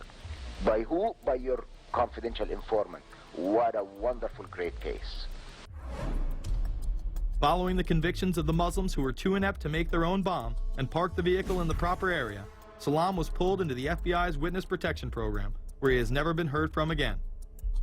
Prior to the largest and most devastating terrorist attack on U.S. soil, the United States was poised as the first truly global superpower. Brzezinski would muse in 1997 that geostrategic success would represent a fitting legacy of America's role as the first, only, and last truly global superpower, and that the only way to mobilize Americans was a truly massive and widely perceived direct external threat. In September of 2000, a neoconservative think tank called the Project for a New American Century echoed Brzezinski's statements, saying the United States is the world's only superpower, combining preeminent military power, global technological leadership, and the world's largest economy. An engine for New World Order ideals, members of PNAC included Dick Cheney, Donald Rumsfeld, Jeb Bush, Scooter Libby, William Kristol, and Paul Wolfowitz. Describing the difficulty in projecting force, they write the process of transformation is likely to be a long one, absent some catastrophic and catalyzing event, like a new Pearl Harbor. This takes us full circle to the September 11th attacks of 2001. In my previous film, Fabled Enemies, I expose in great detail the Saudi Arabian, Pakistani, and Israeli connections in conjunction with this international intelligence operation. In the early 1980s, bin Laden worked with operatives from U.S. intelligence, the Pakistani military, and Arab states. They ran a wide-ranging covert network that recruited and financed Muslim fighters to battle the Soviet army. The hijackers that were trained at U.S. military installations and protected by the FBI and CIA.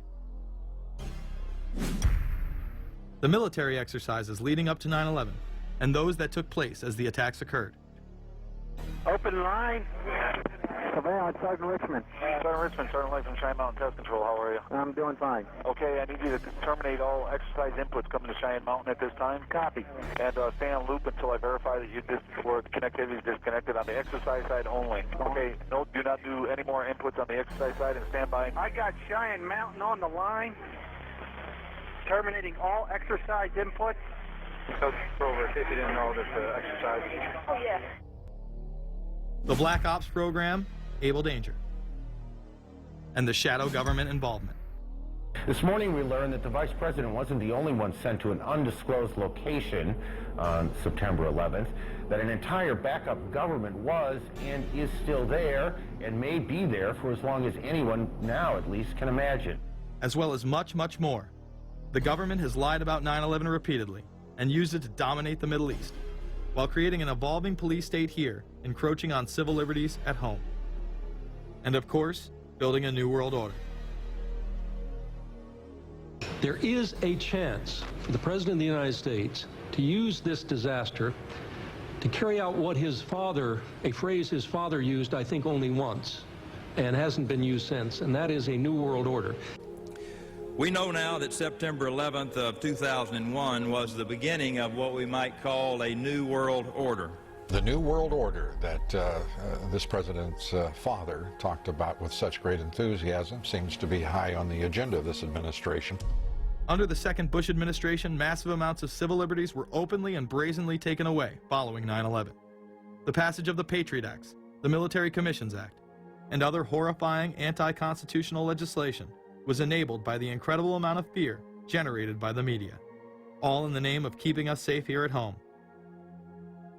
The war itself would create huge profits for the military-industrial complex, and the globalists would seize even more power and control over Middle Eastern resources in what they planned to become a Eurasian Union under their control. Although the establishment claimed to be fighting for our freedom abroad, they were destroying our sovereignty by stealth. Expanding on NAFTA, they were able to consolidate power on the domestic front by deindustrializing the United States through CAFTA, the Central American Free Trade Agreement, as well as the SPP, the Securities and Prosperity Partnership. Opponents, however, say the initiative is nothing less than a plan to create a North American Union that would eliminate sovereignty for all three nations. Building on the North American Free Trade Agreement, the NAFTA section of the Commerce Department is busy drafting laws and regulations for a North American Union, a union of Canada, America, and Mexico.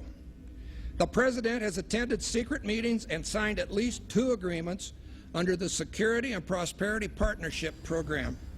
The stated goal established by Presidents Bush, Fox, and Prime Minister Paul Martin is integration by 2010. It's a plan from the business elites, the political elites, that will cost more American jobs, cost American sovereignty, but it would fulfill the President's father's vision. Now, former United States Trade Ambassador Robert Zoellick is talking about it again with renewed vigor. This time, a new world order with business at the helm of trade and economic policy. It's an agenda that goes hand in hand with the United States, Mexico, and Canada, working quietly and behind the scenes to promote a common market with common deregulation for the benefit of multinational corporations. It's remarkable to me, the arrogance, the idea of just simply throwing away the nation's sovereignty, but they're trying to do so in so many ways. People better understand that they mean exactly what they're saying. It's a new world order they're trying to create. Dobbs, the only mainstream anchor to expose the New World Order, resigned shortly after bullets were fired into his home. The elite do not plan on waiting around for these unions to be formed before implementing the next step in global government. Through the vast global economic crisis of the last few years, they have been able to devalue the dollar and undermine it as the world's reserve currency. They have allowed the Federal Reserve and IMF to consolidate power by taking control of the Securities and Exchange Commission, as well as issuing a global currency instead of the dollar, disguised as a special drawing rights unit. This aspect of the New World Order was announced at the G20 in April of 2009. There is a big thing that's going to happen in London at this G20, and then they're hiding it, they're camouflaging it, they're not talking about it. Coordination of international regulation.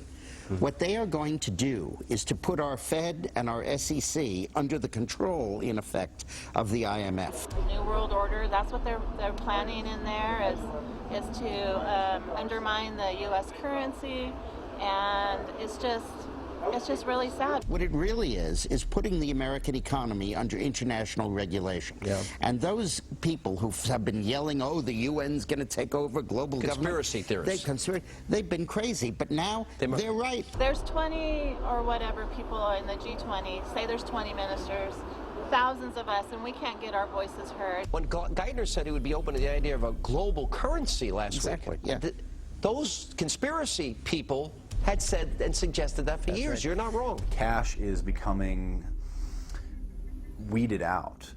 Cash will most likely be eliminated or extremely difficult to use in many situations, so that you'll have to use the global currency or the electronic currency. Even though a physical global currency is yet to exist, groups such as BRIC are openly promoting a new reserve currency, which is a conglomerate of Brazil, Russia, Indonesia, and China. Get everyone in the whole world using one currency, which some people think that's a good idea. Russian President Dmitry Medvedev recently showed off a sample coin of the new world currency at the G8 in July of 2009. We have also agreed today additional resources of $1 trillion that are available to the world economy through the International Monetary Fund and other institutions. This includes 250 billion from special drawing rights, the reserve currency of the IMF, drawing rights that will be issued to countries who are part of the International Monetary Fund. I think a new world order is emerging, and with it the foundations of a new and progressive era of international cooperation. The head of the European Union is also calling for global government. 2009 is also the first year of global governance, with the establishment of the G20 in the middle of the financial crisis. Gordon Brown has called for a world constitution. We now need nothing short of a world constitution for the global financial system. Both Gordon Brown and Barack Obama had been groomed to be the next Anglo-American spokesman for this new world order after Bush and Blair stepped down. Here is Gordon Brown in front of the CBI prior to him being chosen to become Prime Minister. And it's only now that we can begin to understand that the world order that globalization brings and what it's going to look like. But what does the new world order mean for countries like ours who are looking to succeed? And the question for us is how we meet and master all these challenges to ensure that Britain enhances its competitiveness in the process and realizes what I believe is our destiny of success in this new world order. A new world is emerging. It is a new world order with significantly different and radically new challenges for the future. President Barack Obama has also espoused similar views on globalism. Here he is in Berlin, Germany, in July of 2008, in what media have dubbed his New World Order speech. Well, there have been extraordinary scenes in Berlin tonight as thousands of people gathered to hear Barack Obama deliver key foreign policy speech on his current European tour. The Democratic presidential hopeful laid out his vision for America's place in a new world order. In this new world, such dangerous currents have swept along faster than our efforts to contain them. And that is why we cannot afford to be divided. No one nation, no matter how large or powerful, can defeat such challenges alone. But the burdens of global citizenship continue to bind us together. In this new century, Americans and Europeans alike will be required to do more, not less. Partnership and cooperation among nations is not a choice. It is the only way, the one way, to protect our common security and advance our common humanity. That is why America cannot turn inward. That is why Europe cannot turn inward. America has no better partner than Europe. Now is the time to build new bridges across the globe as strong as the one that binds us across the Atlantic. Now is the time to join together through constant cooperation and strong institutions and shared sacrifice and a global commitment to progress to meet the challenges of the 21st century. Barack Obama also became the first sitting president to ever become the chair of the Security Council for the United Nations, which only further cites his allegiance to world government. In an era when our destiny is shared, power is no longer a zero-sum game. No one nation can or should try to dominate another nation. No world order that elevates one nation or group of people over another will succeed. No balance of power among nations will hold. The traditional divisions between nations of the South and the North make no sense in an interconnected world. I think his task will be to develop an overall strategy for America in this period when really a new world order can be created. It's a great opportunity. The globalists, who know that Obama is going to promote their plan, want to make him such a superhero that nobody will question what he's doing. He is very much a product of the system that he is now technically in charge of. Obama alone, or the Democrat Party alone, is not responsible for his massive rock star status. It's been done by the media. This establishes that Obama is an unapologetic globalist who holds no one nation above another, despite its policies. Perhaps we should move towards a society more like China if that's the case. After all, on the 60th anniversary of the communist Mao regime takeover, the Empire State Building, once a proud symbol of the United States, was lit in the colors of the Communist Party halfway across the world. In fact, following the United Nations Copenhagen Conference in December of 2009, the Washington Post ran the headline, "Copenhagen Climate Deal Shows New World Order May Be Led by US, China." The Copenhagen Conference was disguised as a summit that would save the planet from man-made global warming by cutting carbon emissions. When taking a look at the almost 200-page document that was being proposed, it becomes evident that this was yet another attempt to establish global government and set up a global tax. In Section 38, it states, "The scheme for the new institutional arrangement under the Convention will be based on 3 basic pillars: government, facilitative mechanism, and financial mechanism."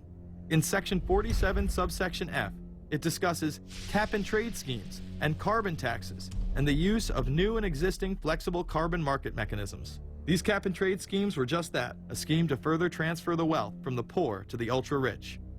One of the ways it will drive the change is through global governance and global agreements. The fact that our president even attended should be considered treason.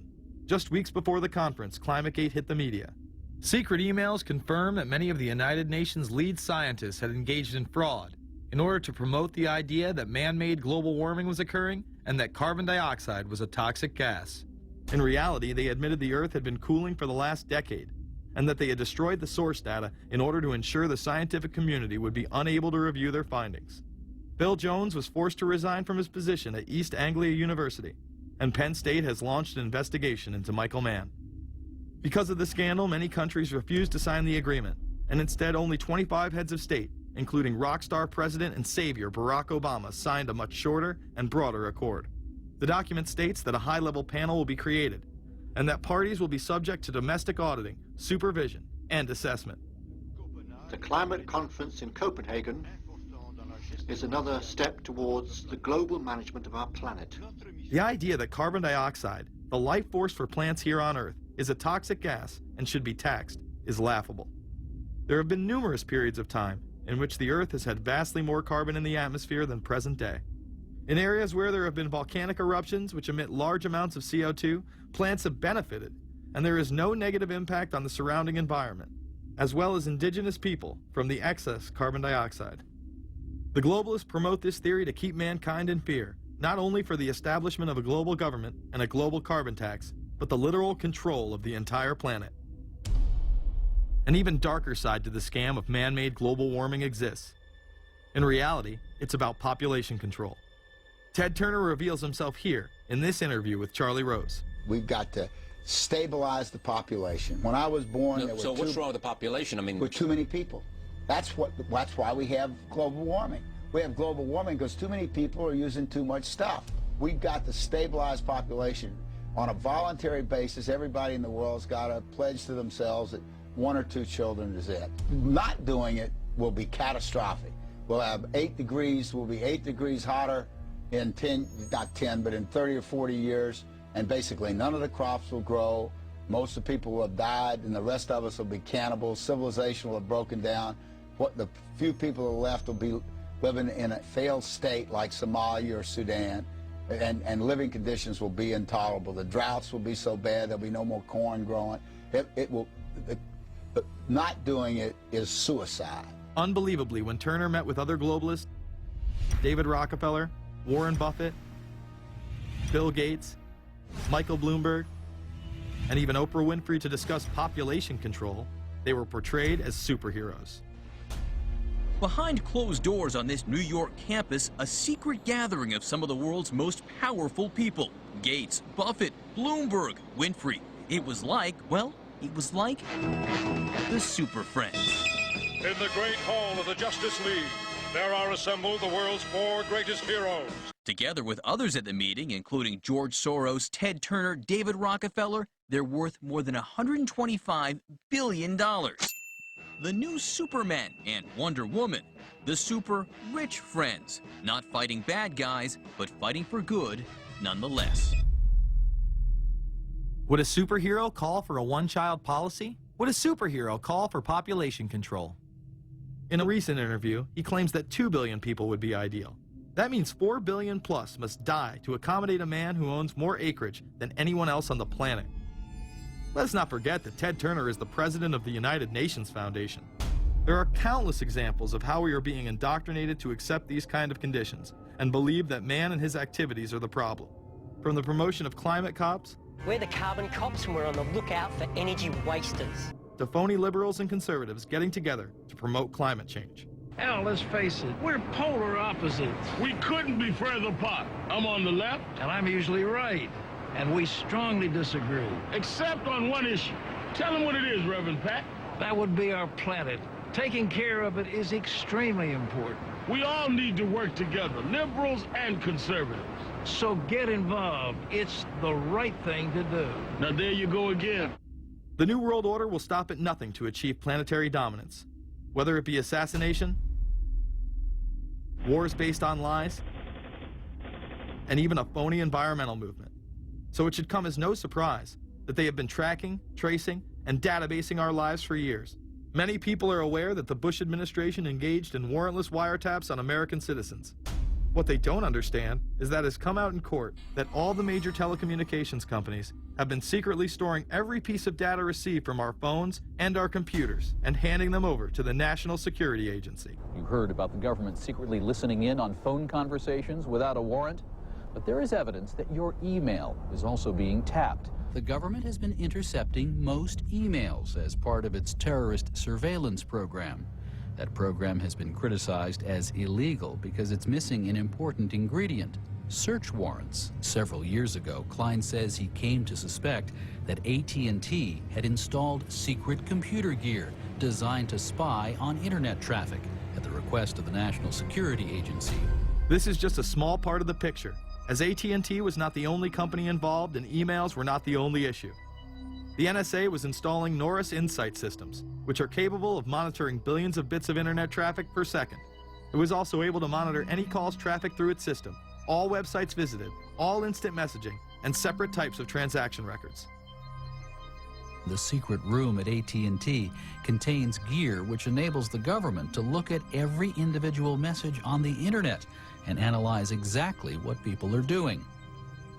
Here's another document. It mentions a company called Norris. Norris makes computer software that can swallow and analyze 10 gigabytes of information every second.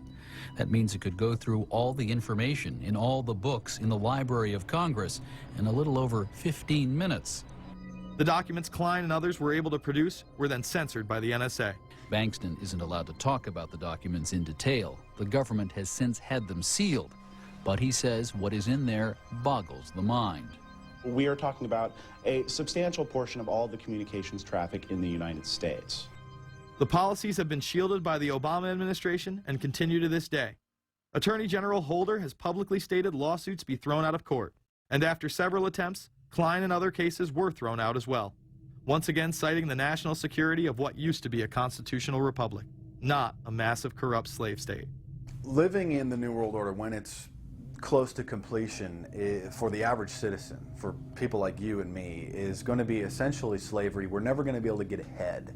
We're never going to be able to amass enough wealth, essentially to retire or to do what we want to do in life. We're going to constantly be working for the man. They're creating essentially a two-class system.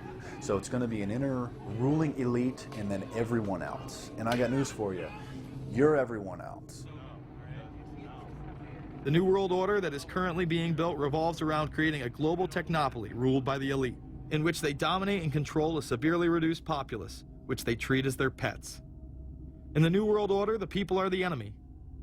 Internal documents released in March of 2009 reveal that the Department of Homeland Security is targeting citizens who discussed the New World Order, people with a Christian identity or sovereign citizens who argue that the government has gotten away from the intent of the Constitution and are strong states' rights advocates. People who are anti-immigration, stating, extremists will argue that immigrants are taking the jobs of U.S. citizens during times of high unemployment and without paying taxes. People who oppose the Federal Reserve banking system. People who display constitutional party or libertarian material. People who support Ron Paul. And those who have bumper stickers containing anti-government rhetoric. This document is one of literally thousands that make everyone a possible terrorist. This establishes a pattern of demonizing ordinary citizens while giving draconian powers to the state. You are considered guilty until proven innocent. As technology is developed, separate parts of their command and control system are beta tested around the world. Here at home, Boy Scouts are being trained to take on returning veterans and disarm domestic extremists, while national programs such as City Year are training young people to serve the government. I am change. I am fierce. In the United Kingdom, it has been established there are over 4 million CCTV cameras. That is around 1 camera for every 14 citizens. Their purpose is not to solve crime, as it takes 1,000 CCTV cameras to solve just one crime. It is to create a tattletale society in which everyone is under constant surveillance by the state and those around them. The company Internet Eyes is now paying people to log on to the internet and watch CCTV cameras in real time as they turn in criminals for cash. Families deemed by the state to be unfit in England have now been put under 24-hour CCTV supervision in their homes. This program has plans for 20,000 families in England, which is to double in the next 2 years. Your every move in both your home and the outside world is under constant surveillance by a criminal elite who operate above the law. As we are constantly under the microscope, their activities remain in the shadows. Obama extended diplomatic immunity to Interpol with Executive Order 12,425, further empowering criminal behavior within our own government. In the Middle East, endless wars will continue. Under the Obama administration, we have sent tens of thousands of more troops into Afghanistan, all while the same network exposed in the Iran-Contra affair discussed earlier controls the opium trade. It was revealed in October of 2009 that the CIA had been funding puppet Afghani leader Hamid Karzai's warlord brother for the last 8 years. He is the lead opium dealer in the region. It seems the same cartel that was dealing drugs in the 80s and 90s never stopped. After all, how else could the government fund black operation programs across the board? The Karzai regime has whole sections of it which are drug supported, and we can't touch it. We turned Afghanistan into the major supplier of heroin for the world. It happened under CIA supervision. This continues while many of the Taliban are literally on U.S. payrolls. Is there a possibility that we have Taliban employees?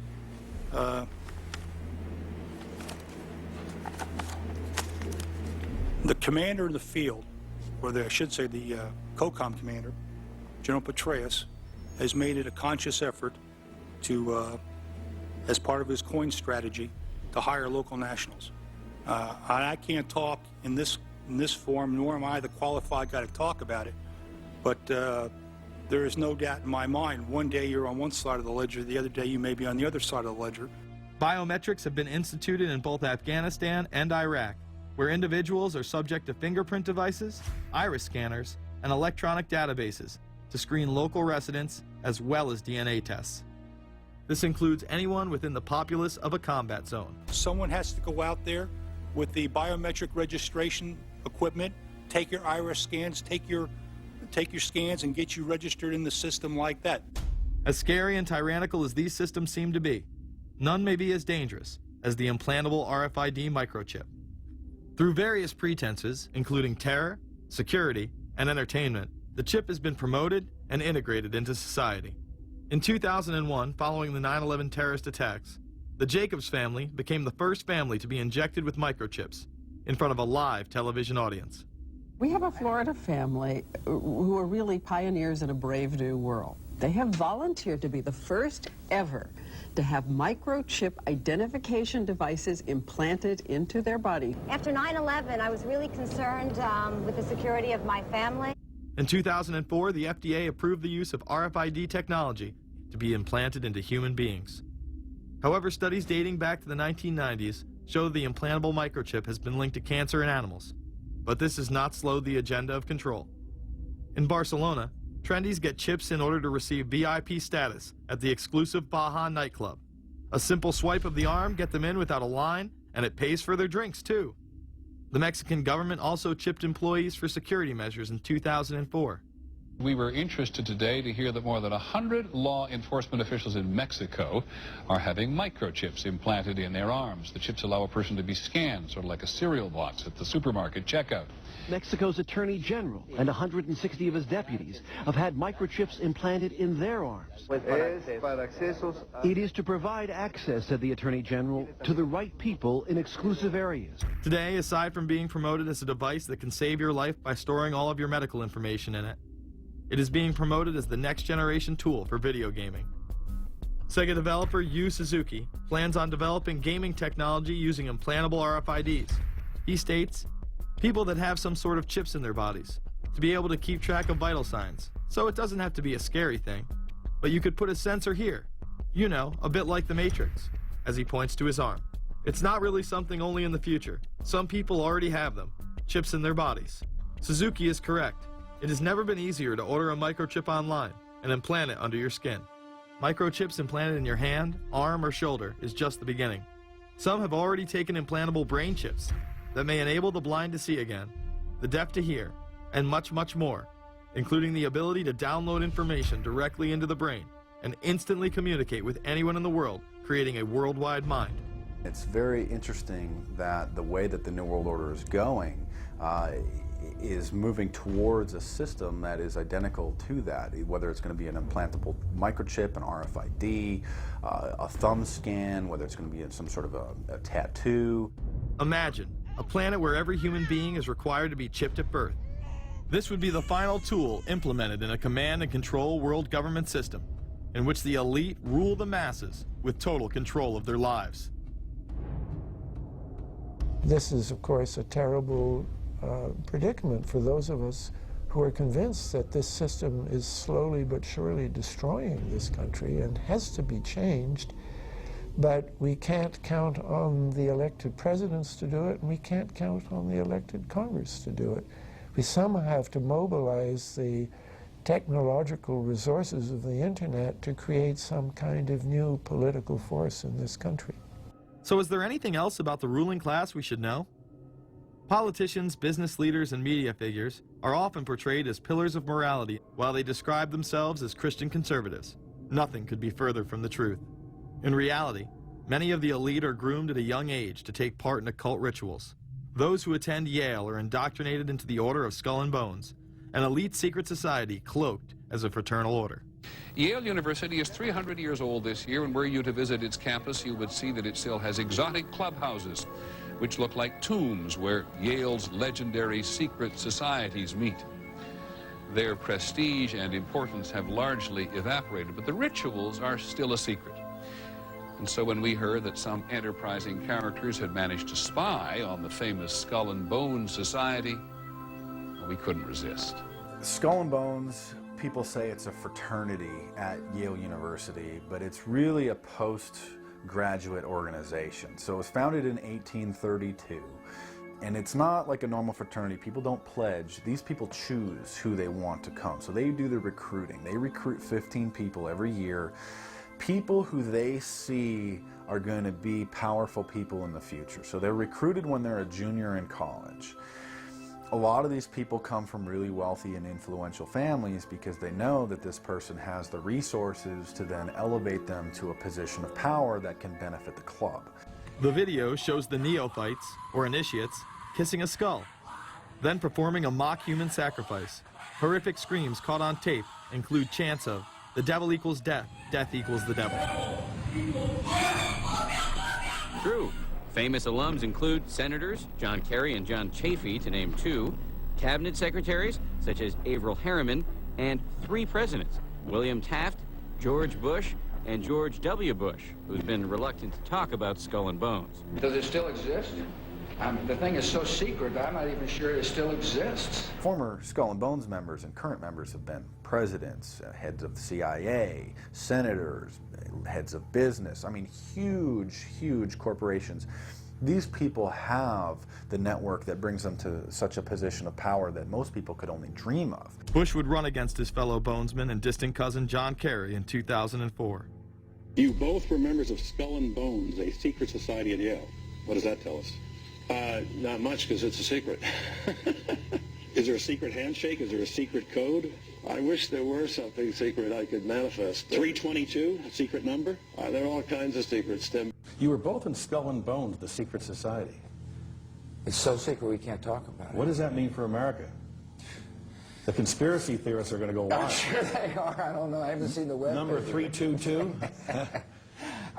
This is an elaborate, occult, ritualistic entry into this group that they are now a member of for life.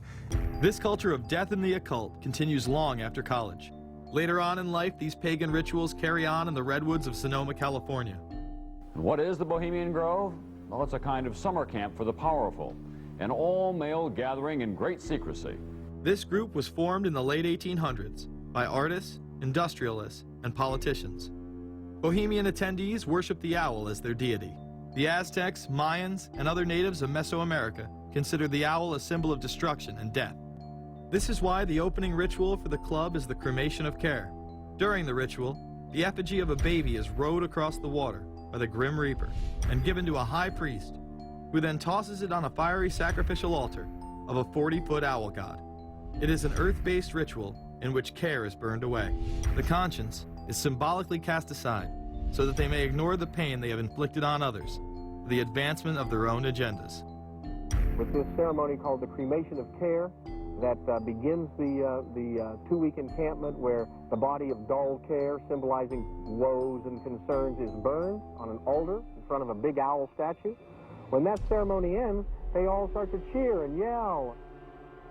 You have to ask yourself why it is that somebody would want to do that, let alone these elite people. And if you look at the elite throughout history, many of the people that achieve pinnacles of power are into the occult.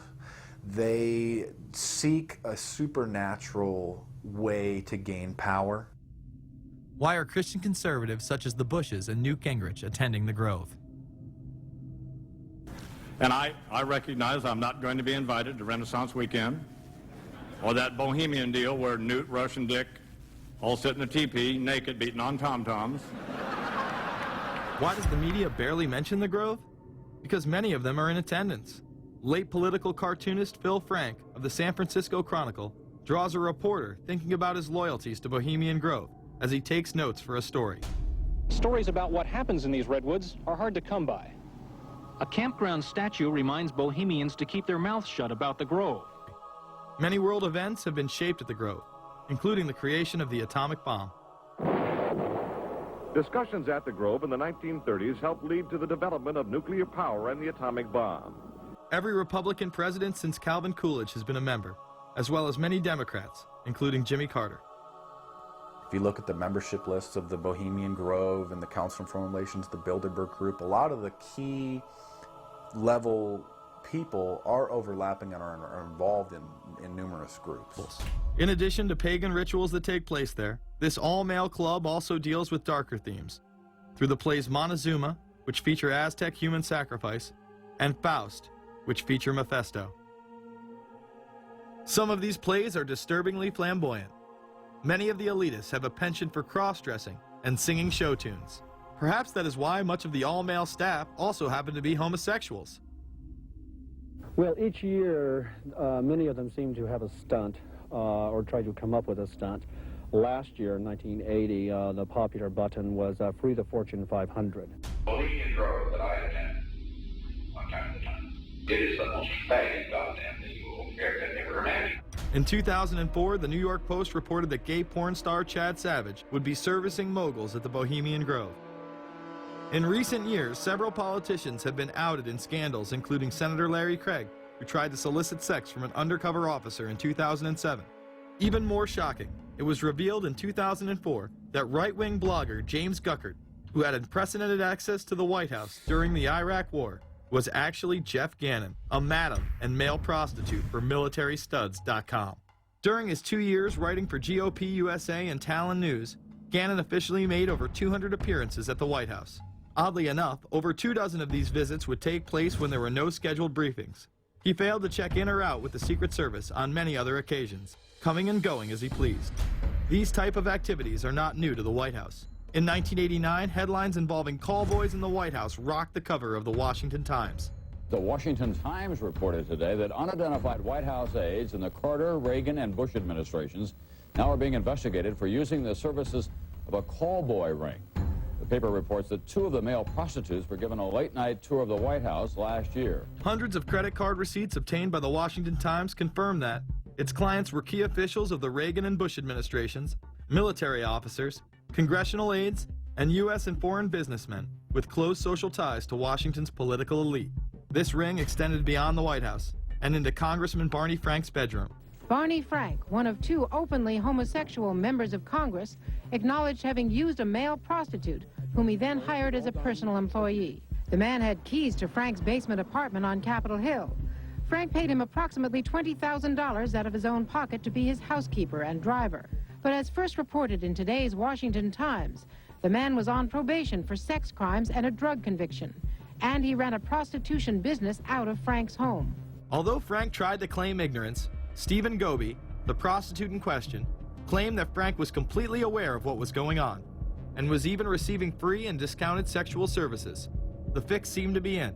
Frank was threatening members of Congress to remain silent prior to being exposed in this sex ring. Massachusetts Democrat Barney Frank, a homosexual, threatened to expose fellow congressmen he knew to be gay unless they stopped spreading rumors. Questions stopped and Frank walked away with a slap on the wrist. Some members of the Ethics Committee were disgusted. Do we tolerate, do we condone a member of this body who knowingly permits a house of prostitution to be operated out of his residence? You have just heard one of the most edited, selective garbage that has ever been put forth, in my opinion, in this House. Again, we see people of the highest levels of power involved in the most repulsive and decadent of crimes. They couldn't care less about the code of conduct that's taught in all major religions about treating others the way that you want to be treated. And then they masquerade, they put this false front on that they're like everybody else, because your average person wants to do right, believes in some sort of a karma, believes in some sort of a divine justice in the universe. And so these people need to put on this front that they're like the average Joe in middle America, that they go to church every once in a while, and that they believe in an afterlife and a divine justice. And so they have to put on this front that they're like everybody else in order to get elected and to be accepted and to not have people look at them suspiciously, because if somebody goes around and openly admits that they were an atheist or that they were some obscure religion, people aren't going to throw their support behind them as much, and they're not going to trust them as easily. The reality of this behavior is never revealed to the public, as the media keeps any revelations quiet. Unfortunately, these type of activities continue to this day. Florida Congressman Mark Foley chaired the House caucus on missing and exploited children and went on television praising Chris Hansen's To Catch a Predator series. The Dateline piece has probably done more than any law we can create. Foley was later caught attempting to have sexual relations with numerous underage pages. Congressman Mark Foley, the man who championed the Child Protection Act of 2006, resigned after inappropriate emails and instant messages surfaced that he sent to former congressional pages. Once more, no charges were even filed. Foley himself has checked into rehab. No one has been charged with any crime. The predator class acts like Roman emperors, indulging in excess that includes sex with young boys while portraying themselves as men of the Lord. The insanity is that we have allowed an interwoven elite criminal class to rule over us while posing as the saviors of the planet. We have learned they will stop at nothing to achieve their goals and are not held accountable for their crimes. They prey on the system rather than protect it. This is not a new world order of peace and prosperity. It is not a world government to save the earth. During difficult times, we must remain ever vigilant against seemingly positive solutions imposed to suit their aims. Crises there will continue to be. In meeting them, whether foreign or domestic, great or small, there is a recurring temptation to feel that some spectacular and costly action could become the miraculous solution to all current difficulties. We are threatened by a superclass that control the flow of information and hide technology from the public. The prospect of domination of the nation's scholars by federal employment, project allocations, and the power of money is ever present and is gravely to be regarded.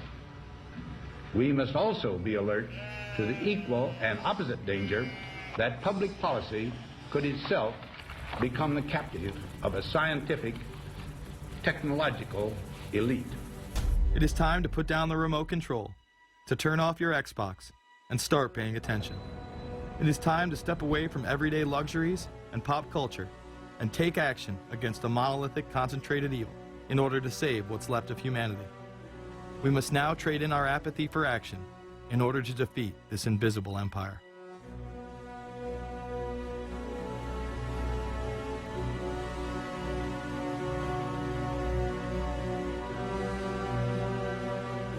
How set up are we to deal with this new world order? I think we're going to hear a lot about that today. Let's take the New World Order. It's an interesting phrase. I've been thinking a little bit about the structure of the world, right? The New World Order, as everybody says. The peace could yield to the pernicious New World Order. The New World Order. The New World Order. The New World Order. The New World Order. This New World Order. Stay fixed on your goal of imposing the New World Order. You kept talking about a New World Order. A New World Order. That's what we need now. A new world order with swing. One war and one victory doth not a new world order make. Conservatives used to believe in the United States of America rather than the United States of the New World Order. The ambition to create a new world order. Whose world order is this? And of course what he called it was the New World Order. Respect for a new world order. We can see a new world coming into view, et cetera, et cetera. That's the core of the New World Order that we want to try to build. It's the sole superpower, New World Order. New World Order. A new world order. To a new world order of peace. Let's say a new world order, for want of a better term. Entities of the new world order.